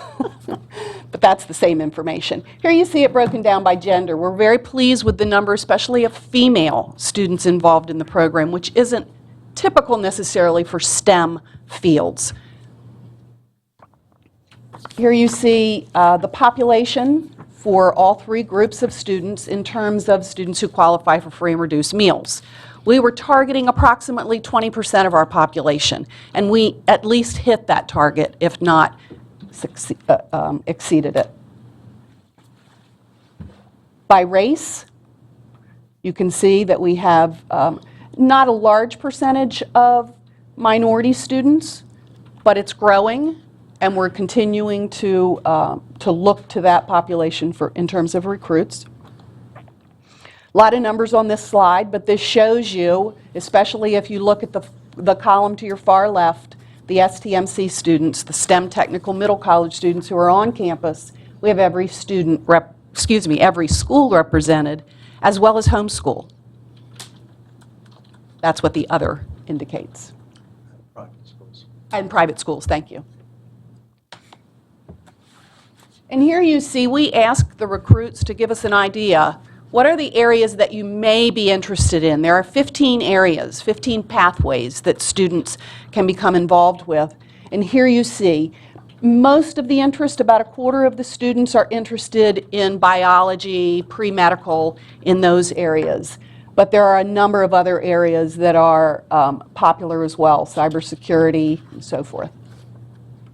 There is a segment that 17%, the green on your left up towards about 11 o'clock on the circle, that's not indicated. Students obviously at that age don't always know what they're interested in doing, and so part of this is experiential and learning what they are interested in. So if we look specifically at this second cohort, now we're just looking at the students on campus, those 34 students. This information is broken down for you a little bit differently. We have 31 students from WCPS, 2 homeschooled, and 1 from Frederick County Public Schools. We have 8 students who were returning from last year and 26 new. You see the breakdown of juniors and seniors, and here you see the majors, or the pathways, of those students who are on campus. Again, 15 of which are interested in biology fields. So we do believe that our success, although starting small, has created greater success. Students are responsible for going, as part of their program, to the Learning Support Center. I always have to think about that one. And they are responsible for going 60 hours each semester. And they are logged in, and the coordinator of the program, Teresa Thorne, who was unable to be with us this afternoon, keeps track of that. And you can see that this group of students has logged in over 4,000 hours. So they really take advantage of that resource on the campus.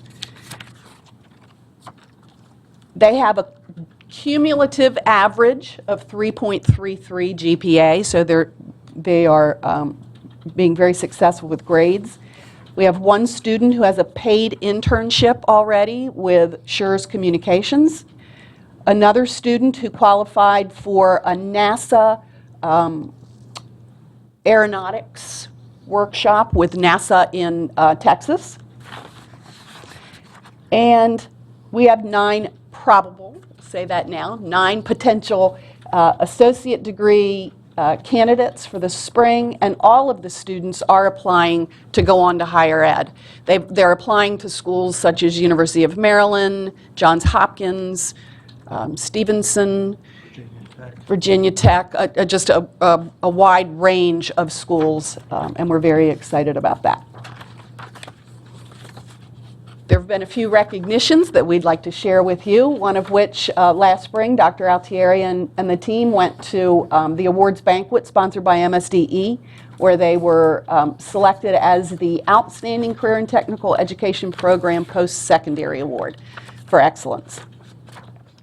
The Community Colleges of Appalachia has awarded HCC the Outstanding Instructional Program Award for this program, and we are a finalist for the 2015 Community Colleges Future Assembly Bellwether Award for Workforce Development. And Dr. Altieri may be able to share further information with you, especially about the last 2, if you have questions about that. We also were visited on campus by Senator Mikulski within the last month, I believe, who came to announce the awarding of a $713,000 grant from the National Science Foundation that will support a partnership that we have with Johns Hopkins University that will also support this program by allowing students opportunity with training in cybersecurity. So lots and lots of good things happening with the program. And as Dr. Altieri already mentioned, we would like to invite you to join us on May 12th for a celebration of those students who have completed the program. And at this point, I will introduce our 2 students because they will be front and center, I'm sure, at that joint celebration. We have Olivia and I'm going to completely go blank. Claire, sorry, Claire Williams and Olivia Lohman. So they are here to be spokespersons for the program, and I'm sure we'll be happy to answer any questions that you have along with any other questions. They're both biology majors, by the way, And both from Boonesboro. and they're both going to get into College Park. I've guaranteed that to them, so we're working hard on that. Ask you to pay your tuition, too. I haven't guaranteed that. Dr. Wilcox? Well, I simply want to say this has been a phenomenal program for us in terms of its growth and the opportunity it's providing for young people. Quite honestly, those young people who are interested in medical careers or in career in the traditional STEM areas are very well served by this because they not only have the resources the college can bring together, they have an academic community that surrounds them and really helps them in ways that perhaps a traditional high school can't provide. That's not to say that we don't have some great instruction on some of our traditional high school campuses. We absolutely do.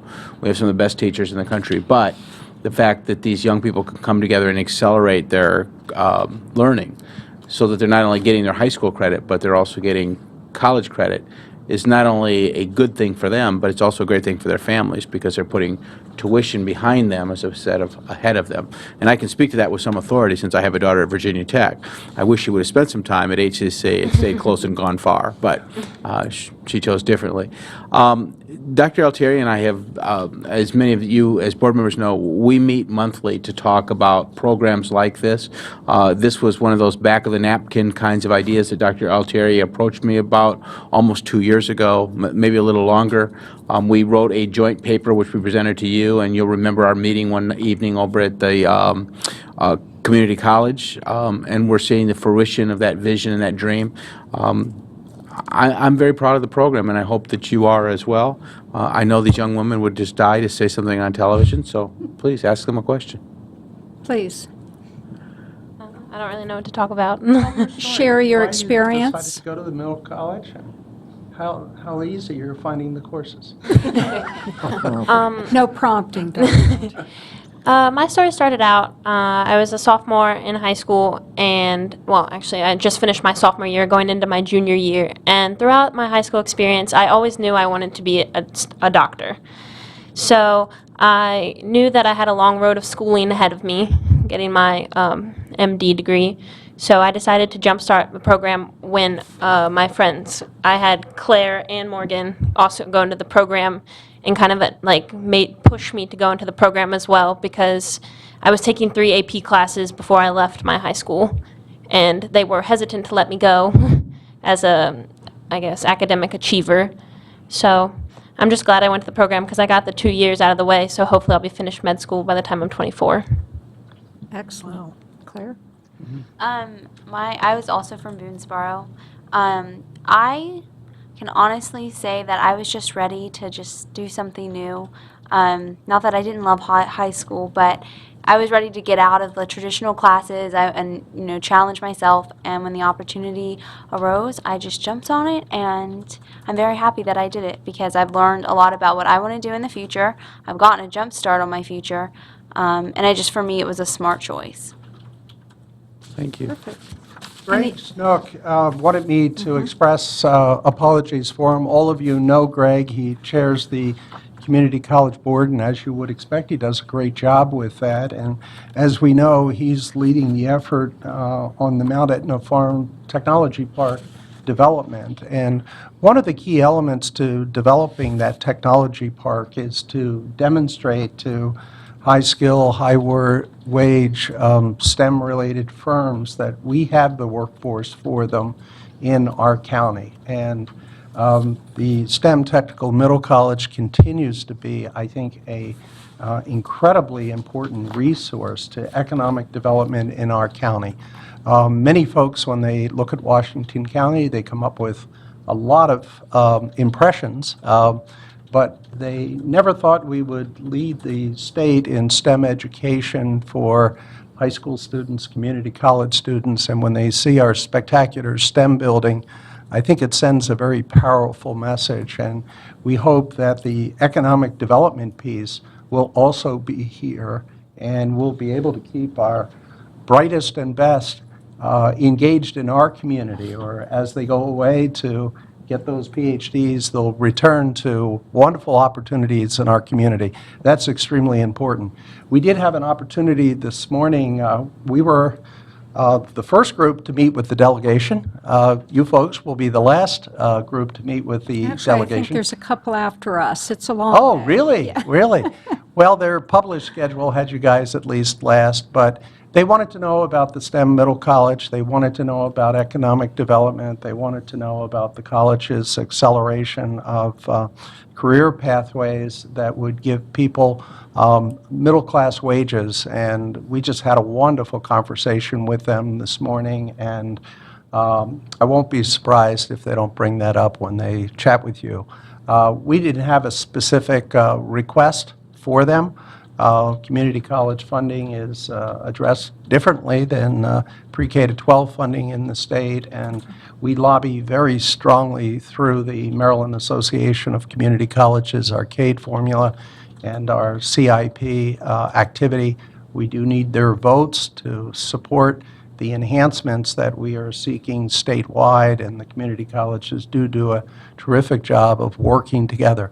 The large counties, the small counties, all in it together, working on a common agenda to support community college education. And we're very optimistic that the new administration will be supportive of the work community colleges are doing statewide. And we're just so pleased we got this program started when we did. Thank you. Lily and Lori did contact me about a visit to the STEM Technical Middle College, and we settled on a date, February 13th. She'll be in the county visiting the college.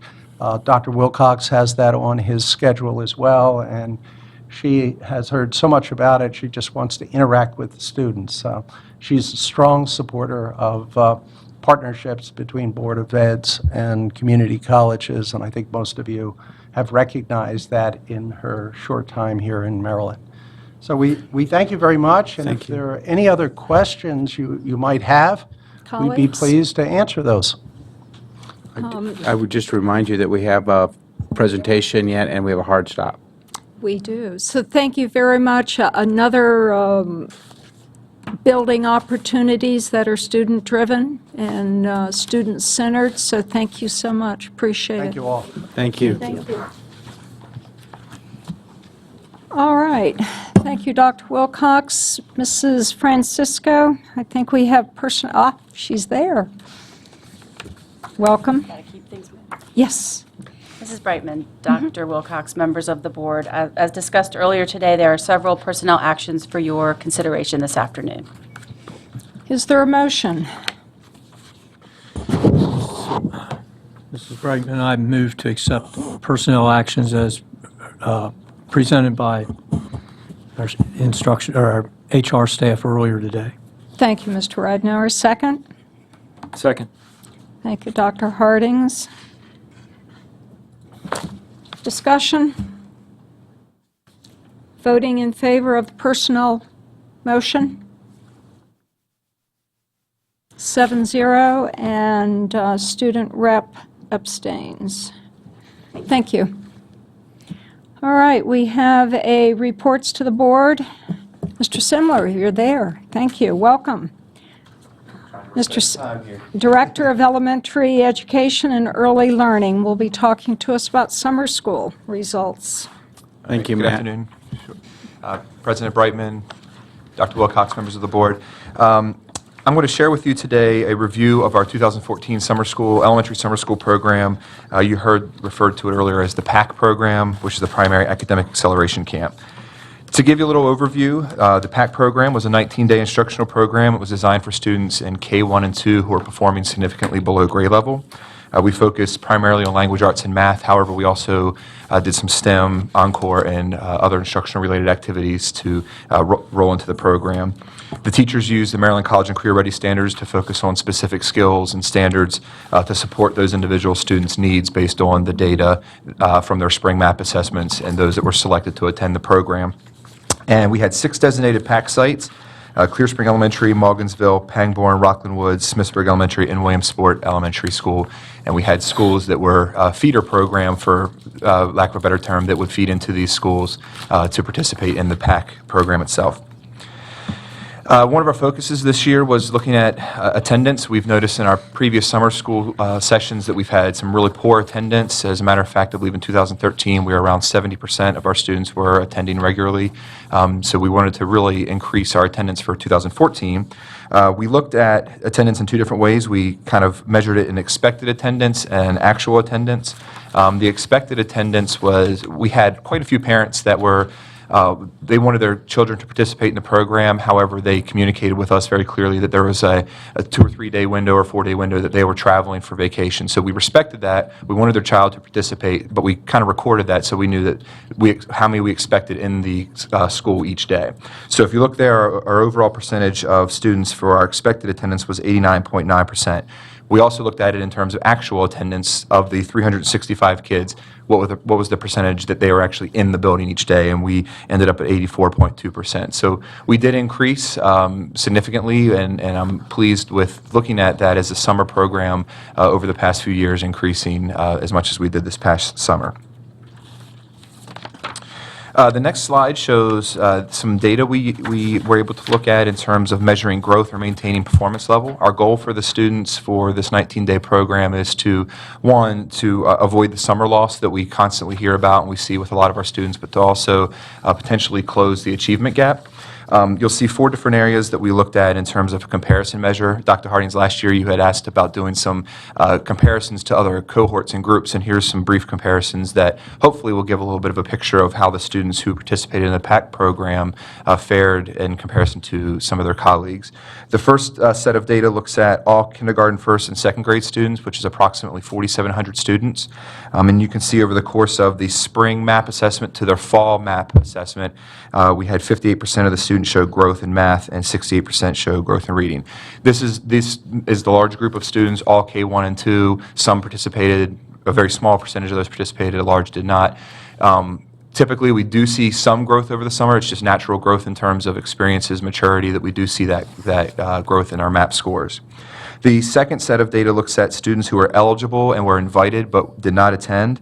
This was approximately 180 students that we sent invitations to that met the criteria to attend the program, but due to other circumstances, they were not participating. As you can see there, we were actually surprised at some of the data that they showed some growth over the summer as well, at 69% for math and 64% either maintained or showed growth. The next set of data is our PAC students, 365 students, and we looked at their data in both reading and math, and they ended up around 73% for both reading and math to show growth and or maintaining the performance level. We also compared that with the data from our previous year where we only looked at reading data because we didn't measure math the previous summers. Our main focus was our literacy. But if you look at the comparison there, the previous summer we had 62% of our kids making growth. So we did make some nice strides from one summer to the next in terms of students that were showing that growth. The next slide shows a little bit different set of data. The bars on the right-hand side show the math and reading that we already looked at in terms of the spring to fall measurement. But I also wanted to show you the students in terms of the students who attended the PAC program. We also administered the MAP assessment at the end of the program. So the last day of the 19 days, we gave them a summer MAP administration. And you can see in that data that from their spring to summer, excuse me, almost 81% of the students showed an increase in math, and approximately 79% showed an increase in reading. That dipped a little bit when they took their assessment in the fall, which I did anticipate a small dip because, again, we had that time from the end of July to the beginning of the school year where they were not participating, and some of that summer loss comes back in. Just some brief reading highlights and math highlights. Looking at the data, there were some things that I was very proud of. 19.7% of the students demonstrated an increase of 9 or more points. This is a tremendous amount of growth in a 19-day window from that spring to the fall assessment. And we had 28% of the students demonstrate an increase from as much as 3 to 8 points in their spring to fall MAP assessment as well. And that, to me, looks like we're closing some of that achievement gap that these students are suffering. Not only did we steer them away from that summer loss, but we also were able to bring a good significant number of students up some numbers in their reading.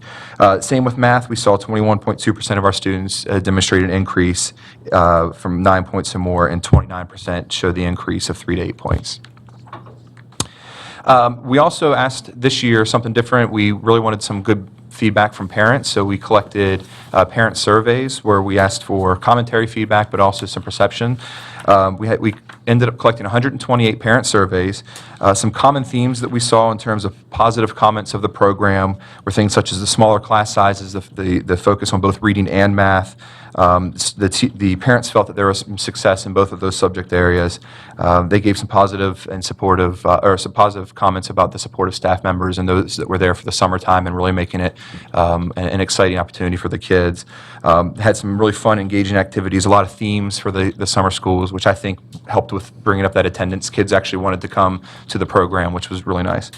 Some suggestions, and these are fantastic suggestions. You'll see the first 3 all relate to more communication and possible reports that could be given to the parents at the end versus just a MAP number to say your child received went from a 150 to a 160 in MAP, maybe a little bit more anecdotal information, some comments and feedback, and also some suggestions on how the parents could continue the support from that 3 or 4 week window when that program ends to when school begins to help with the kids' learning. So I thought that was some excellent feedback. And then we also saw across many forums to expand to more grade levels than just the K1 and 2. I'll show you briefly here the perception survey. We asked for parents to just give us some feedback of whether they felt their students made significant growth, expected growth, or less than expected or no growth in both math and reading. As you can see there with the data, most parents felt that they either made expected growth or significant growth. So we were pleased with the feedback we received from parents. And then we asked for the overall experience from the PAC program. And again, about 98% of the parents felt that the program was successful, or at least provided their child with an opportunity to have a good experience. The budget from the program, we originally budgeted around $400,000 for the program. We were actually a little bit under, so I was happy to be able to stay underneath the budget from that. This was a decrease of about $150,000 from the previous summer, so we were able to, in my opinion, do more with a little bit less. We were able to, instead of having a specific program, allowing the teachers to utilize the resources and materials we already had in our county, I think it was a really good opportunity for us to save money, but then also to customize the learning for the kids. And just a quick summary here, some program highlights. We increased the student attendance percentage from previous summer school. We felt we had some very positive, strong support from our parents. We felt that we had a nice 19-day instructional program that was very organized to meet the needs of the students, personalized and meaningful learning experiences for all of our students. Again, the positive feedback we received from parents and staff. We were able to pilot the Stride Academy program, which we are now using for all K through 5 students, and actually pre-K through 5 students in the county. We saw the program was highly engaging for the kids, and we were able to roll that out, as you all know, about a month and a half ago. And then we also piloted the new MAP assessment format, which went from one format to an online format, so we could see that in a smaller scale, which helped us get ready for the fall administration and kind of avoid some of those roadblocks or speed bumps that we might see when we make a larger shift. And then last, some considerations and next steps. We want to obviously determine if this current format is the best possible approach for supporting the academic needs of the students over the summer. Look at the success or challenges of the PAC program through our data analysis. Obviously, if we have 73% of the kids making gains, we obviously have the 27% of the students who are still struggling with summer loss, so we need to look at that and how we're supporting those kids. And if we continue the PAC program, how do we increase the performance of all the students? Also look at, can we expand our summer programs without increasing the costs? We know that we're in tight budget times, so without increasing our budget costs, what can we do to support more students? And then my next steps are to form a committee to look at the upcoming summer of 2015 and make some recommendations moving forward. Thank you, Mr. Semler. Questions? Comments? Mr. Harshman.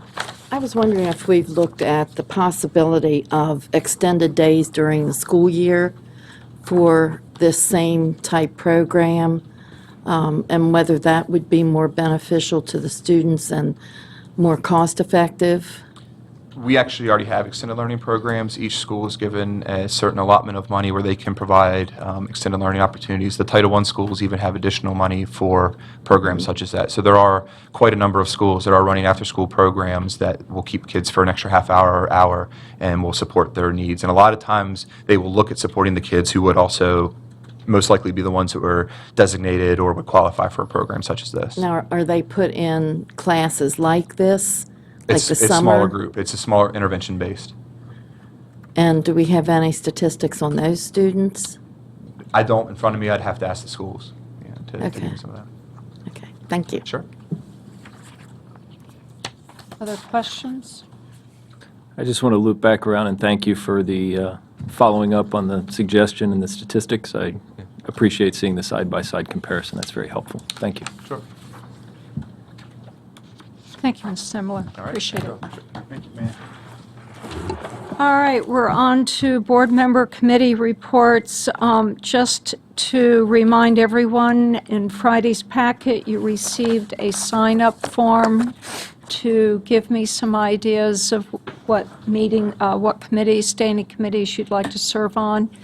If those could be back in 2 weeks before Christmas, that would give me time. I've already received 2. It would give me time to make those appointments and have discussions, and we will act on that on the first meeting in January, on January 6th, so we can get back into having our regular meetings.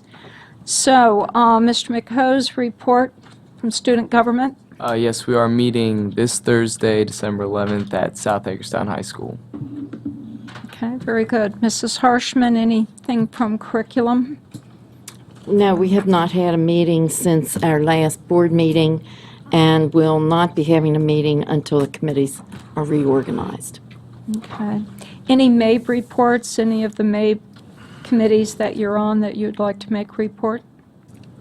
We got input about the conference, and that was about it, that most people, the large percentage, appreciated what had been done at the conference and thought that all the materials that were presented were very worthwhile and useful, and hopefully everybody's coming back next year. Very good. Ms. Williams, anything from finance? The Finance Committee has not met since the last board meeting and the reorganization. will take place, and I expect that they'll meet in January. As for MABE, I believe we have a legislative committee meeting coming up on Monday. The 15th. Very But good. there's not been anything that's happened since our last board meeting, Very good. this board meeting. Thank you. Mrs. Fisher, policy? Policy has not met since our last business meeting. Once the reorganization takes place, we will have a new schedule. Very good. Mr. Ridenhour? Yes, facilities met, I believe it was the 25th. We met at Commonwealth Avenue, believe it or not. We got an opportunity to take a look at that project, the demolition project, and what's left. If you look at it as you pull in, you'd think it's the same building. You pull around to the back and you realize how much has been done. It's all gone. It's pretty much gone. But they've done a very neat and I think professional job in cleaning things out. We also got an update on West City, which is moving along very well.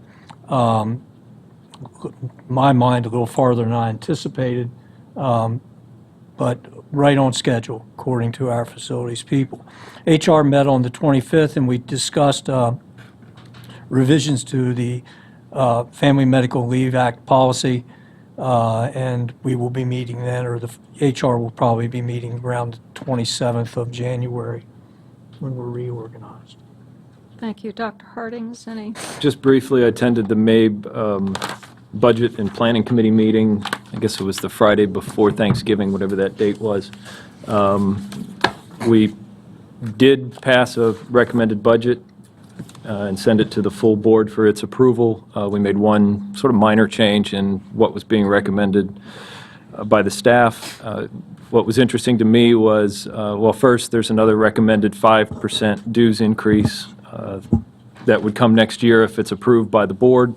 But more broadly, it was great to see that 2 years ago, I guess when I first started serving on that committee, that things were tight.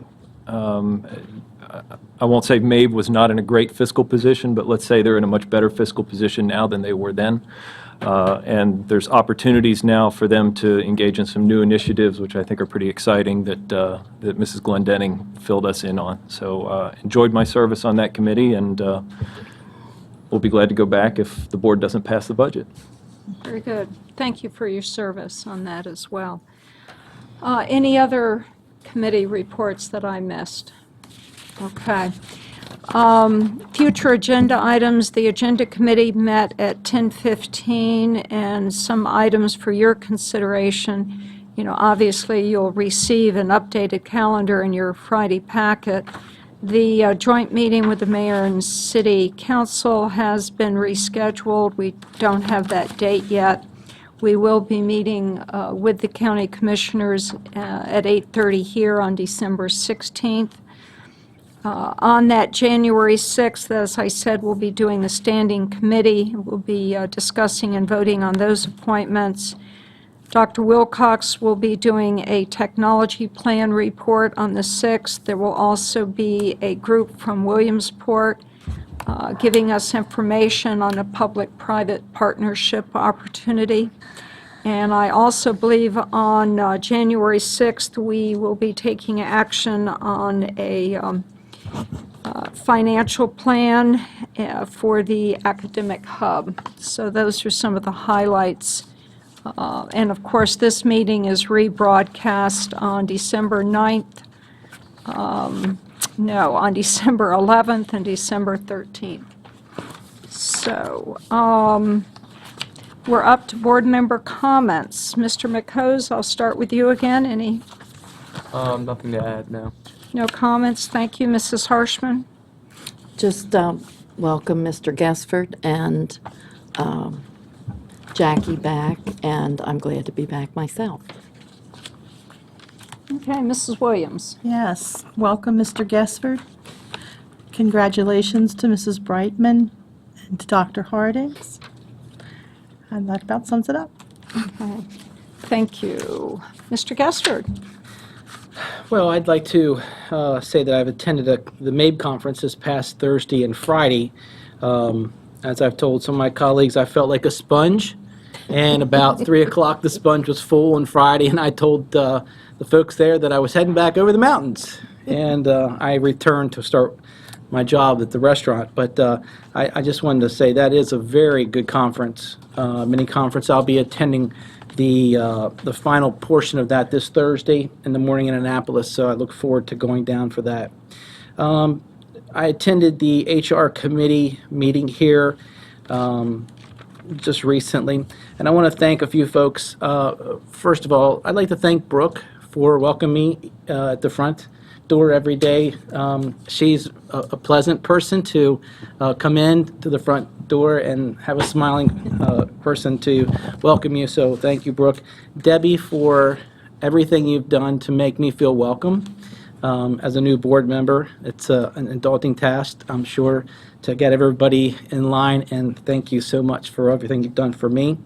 The HR gals and Laura and her staff, they were very, very nice to work with as a new board member coming in, and I just want to say that that is very appreciative to somebody new, not in the educational field, coming in from a business, to have a welcoming smile, to walk you through and not feel like, another person. So it was very nice. And so, Laura, thank you, and tell your staff they did a fantastic job. That's it. Thank you. Mrs. Fisher. No comments today. Mr. Ridenhour. Just a couple of things real quickly. We had a very interesting debate last meeting with the calendar in particular, and I've listened to several people in regards to the calendar and the calendar decisions, and the reactions are what I would have expected, are kind of mixed. Some very much feeling that they like the extended break, others that, they don't really need it. We'll want to make a couple of points, if I could, about that. And there were a couple of things that this had come up even before we talked about it this time, and really the last two times that we've had the calendars back in my early tenure. And one of the reasons that we discussed it at that point in time, or a couple of the reasons, were we looked at the extended calendar, we looked at attendance, we looked at when we had an opportunity to give our parents a chance to go somewhere with their kids in a warm time of the year. We thought it would be nice to, over the Easter holidays or in the spring, that they could get possibly some vacation time. And one of the reasons that we wanted to do that, kind of subterfuge, I guess, is that we wanted to encourage them to take vacations when we're off school. And we also were trying to tell our teachers, we would like you to take some of your vacations and your time so you don't have to use personal days during vacation or during extended breaks that we have in our calendar. Because we all know, and we say it more than once, I hear it almost every meeting we have, we want our A-team here all the time. We want to have our teachers here, we want to have our kids here so that they can get the information they need to be successful. And one of the reasons two reasons that I liked this idea and have always liked this idea, spring is probably for teachers, particularly in high school, is the worst time of the year.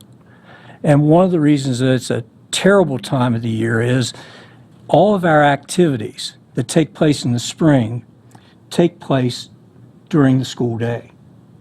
We go to games. Baseball teams do not have lights. They play in the afternoon. Track meets take place in the afternoon. All of our spring sports happen in the afternoon. So kids are out, consistently out. If you're a teacher in the classroom, you seldom during the spring have all of your kids there in the afternoon. And it's difficult for our teachers and it's difficult for those students. So if we have a break of this length, for example, baseball teams can easily play during a 1-week break 3 to 4 games. That means that 20% of their games are played when they're not in school. So they're in the classroom a little more often than they might necessarily be if we only have a very short break. And as far as preparing our kids for their testing, and I'm not sure when the testing window is going to be. I don't think any of us are real sure right now. But You know, I coached for 30 years. We taught, by the time we got to the playoffs, and, you know, the testing is very much like playoffs. By the time you got there, you wanted your team prepared. The practices before playoffs, you know, were very short, and sometimes we even gave kids days off because we wanted them relaxed and refreshed. We had already taught them everything they needed to know. And I feel kind of the same way. By the time we get to the park assessments, those kids already know what they're going to need to know. Trying to jam too much in the last couple of weeks is stressful, and I don't think is necessarily beneficial. So I don't believe that this break is going to have a detrimental effect on the performance of our students on these exams. So I wanted people to understand where I was coming from with this. You know, I still believe that this is, we'll find out. I might be wrong, I hope I'm not, but we will find out at some point. But I want people to understand the rationale that I've had. I believe that this will not harm students. I believe it gives us an opportunity to encourage people to take a break or take their vacations when our kids are out of school. Thank Thank you. you. Dr. Hardings? Yes, I had some extended comments about the calendar as well, mostly in response to an email that I received, that all of us received, and some things that were in the paper. I'm going to cut it very, very short because I know we're late. I won't really address the substance of the decision. I think all board members had the opportunity to express their points of view. I will share one thing with my colleagues, though, that I thought was interesting. I had a friend of mine come to me and say, you know, you had this long discussion about whether a long or short spring break is good for farm students, and students who come from backgrounds where they don't have a lot of resources. This individual said, you guys are having the wrong discussion. If you're really concerned about kids who don't have resources, the discussion should be how short can you make summer break? Because the biggest threat that those students face is summer learning loss. And if you wanted to make sure that they were getting as much opportunity as possible, you'd have more longer breaks throughout the year so they don't have a 10-week break in the summer. I don't know if that's right or wrong, but it was certainly a perspective I hadn't thought of. So in light of our discussion, I thought I would just share it with all of you. A couple of other things. There were a lot of questions about the push to have the calendar adopted, that the schedule was most unusual, that the board didn't have a meeting requesting as a whole for an expedited turnaround, that there was some kind of urgency. I'm glad to tell the story of how this came about. Dr. Michael, at our agenda planning meeting on September 16th, remarked that we needed to get the calendar committee again and start working on the next calendar. I reported, agenda planning decided to put it on the agenda for the next business meeting. I reported that to the board the day that we had that agenda planning meeting. The question came to the board at its first meeting in October. The agenda was approved unanimously. We voted on new committee members. The committee did its work, and we scheduled the calendar for action at the first meeting after the calendar committee completed its work. If there was somebody else pushing something somewhere, I didn't see it. I simply responded to Dr. Michael's suggestion, and at every step in the way, all the board members voted to keep the items on the agenda. If there was any member who thought that an item wasn't ready to be voted on, they certainly could have voted against the agenda. They could have moved to amend the agenda. They could have moved to table any motion that we were considering. So from my perspective, it wasn't rushed, but maybe some people perceived it that way. As I looked back at the dates when calendars were approved since 2005, they were February 1st, February 6th, January 6th, November 16th, February 19th, and November 18th. So was this on the earlier end of that range? It probably was. Is it outside the range of when we've approved calendars in the past? I wouldn't characterize it that way, although perhaps others would. Also got a number of questions about the direction that was given to the calendar committee. I didn't attend those meetings. I'll add one other thing. It doesn't seem like the calendar committee seemed rushed in their decision. If you read the minutes, in fact, they canceled one of their scheduled meetings. So if they felt like they didn't have enough time, it's not clear to me why they would cancel a meeting that they had previously scheduled. As far as the direction that staff gave to the calendar committee, I wasn't there, I don't know. I think my perspective on it was pretty clear. Had I had an opportunity to make a motion when we discussed direction to the calendar committee, I probably would have, but being in the chair, I can't do that. And I don't know, but just taking back through some history, in 2013, when we approved the calendar, 2 recommended calendars came to the board on February 5th. Neither of those included a week-long spring break. On a 5-to-1 vote, the board sent both of these calendars back to the committee with instructions to bring it back to us with a full week of spring break. That 5-to-1 vote, Mrs. Brightman was absent that day, and Mr. Bailey was the one opposed. On February 19, 2013, the revised calendars for those 2 years both came back to the board, and both were approved 7-0. So I don't think it would be unreasonable for staff or the committee or anybody else to think that with the same 7 sitting board members here, who the previous time had sent the calendars back with instructions to bring a full week spring break, might have thought that that was an option, might have thought that that was probably an option they should present to the board.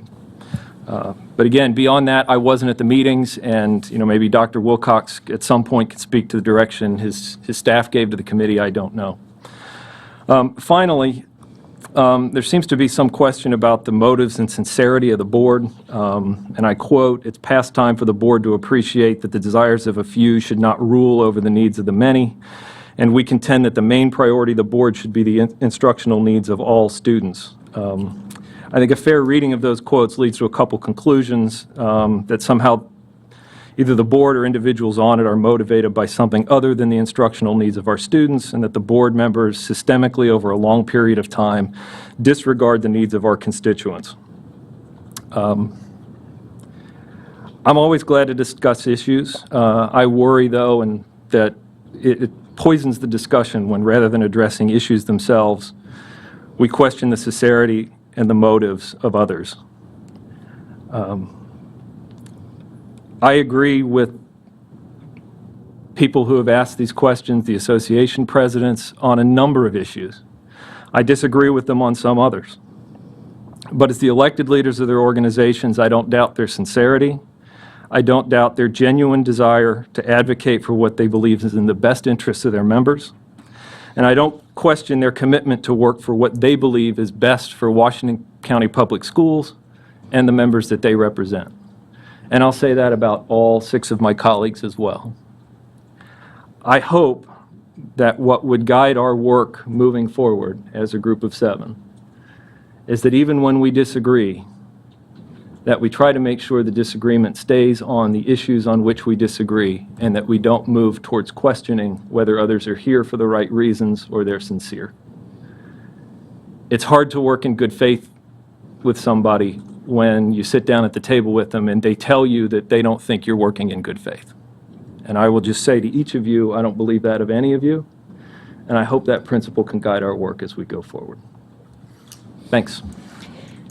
Excuse me, Mrs. Brightman. Yes. Can I just respond to one thing, and that was when we voted the first time to send the calendar back to the committee for the spring break. At that point in time, we had received no input from any of the groups as to whether or not they wanted a spring break. So when I voted for the spring break at that time, I was not aware that 3 of the groups, the educators, the support staff, and the students, were against it until it came up again this year. So this year, I had gotten input from them. Prior to that, I had no input, so that's why I voted for it at the time. Thank So you, I just Mrs. wanted to clarify. Thank you, Mrs. Harshman. Board comment area is usually not a rebuttal. It's usually an opportunity for each of us to share our comments. And I understand that, but since I thank you. was thrown in with that group who voted for it, I just wanted to clarify why I had voted at that time. Thank you, Mrs. Harshman. I'll close with a few comments of my own. It's an honor to serve as president. In that capacity, I hope you realize that I'll make every effort to continue the good work of the previous board. I'm committed to helping each of you be productive and as productive as you choose to be.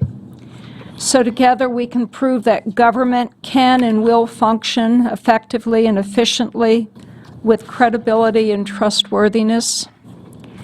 We have about 60 seconds to shake off the recent campaign, to trust the voters' wisdom, and get on with the business of a student-centered and student-driven education system.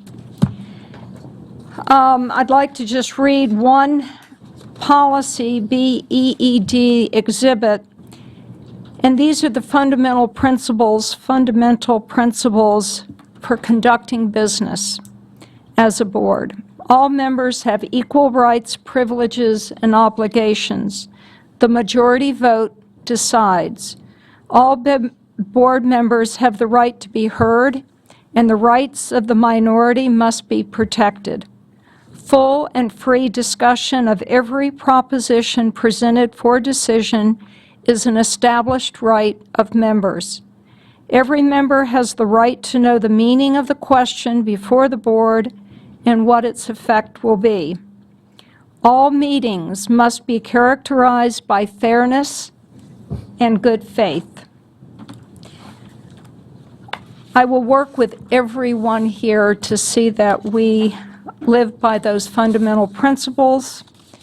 I believe we are at the end of this agenda. We do have a meeting, a work session we're 20 minutes late on. Let's take a short 10-minute break and meet back here to start the work session. It's a public work session. Thank you. We are adjourned. Are we going to be up here, or are we going to be